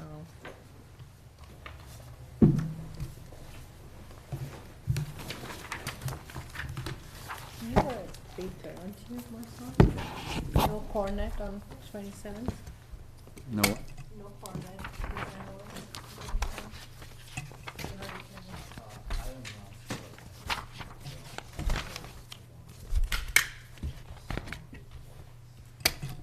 all right, so I think that's the end of the meeting minutes, right? Yep. Okay. 10:10. Do we have anything else on the agenda? Nope. How everyone like the binders? I love the binders, and I'm giving it back to you so that it's not wasted. That's what we. No, you can just leave them right in front of you. He will take them back Oh. and fill them with new information for next Oh, time. I was gonna take my stuff with me because I made Oh, you can notes. do that, 'cause it'll Is that just- You okay? can do that. Oh, yeah, Yeah. yeah. No, Yeah. that's a problem. I'm not Yeah. gonna, The other question is that, can we just do it oh, I'm sorry. So just Oh, leave yes, it here. yes, yes. No, I think this is a good point. Tricia needs to bring it. the other question is that this is a printed out copy, this is mine with all my little tabs, of the bylaws, the zoning bylaws. And the question, especially since we're in the room, you can think about whether you want to have it with you, yeah. like this. I mean, I marked mine up. I find it useful, but I have one too. I personally would recommend we have one in the room, So I always have like mine. a library version. I have and we always, just- I always have my tabbed Yep. version, but I can print one copy out or 2 copies out traditionally and just stick them in the drawer, and so if we have them, we have them. I mean, I have mine at home. I'm just saying it might not be bad to have one for the room, so that so if, we always have one for the room. But Yeah. is anyone wanting their own copy I got mine. for beautiful bedtime reading? Okay. All right. I keep it by my bedside. Just kidding, I'm kidding. I'm sorry. We do. So I will make a motion that we adjourn at 10:11 PM. Is there a Very second? nice. I'll second that. And a roll call vote. Anna Tesmanitsky, aye. Marcelo Rana, aye. Catherine Jersey, aye. And Tricia Kendall, aye. That is like the happiest I've seen Kate, I think, in a long time.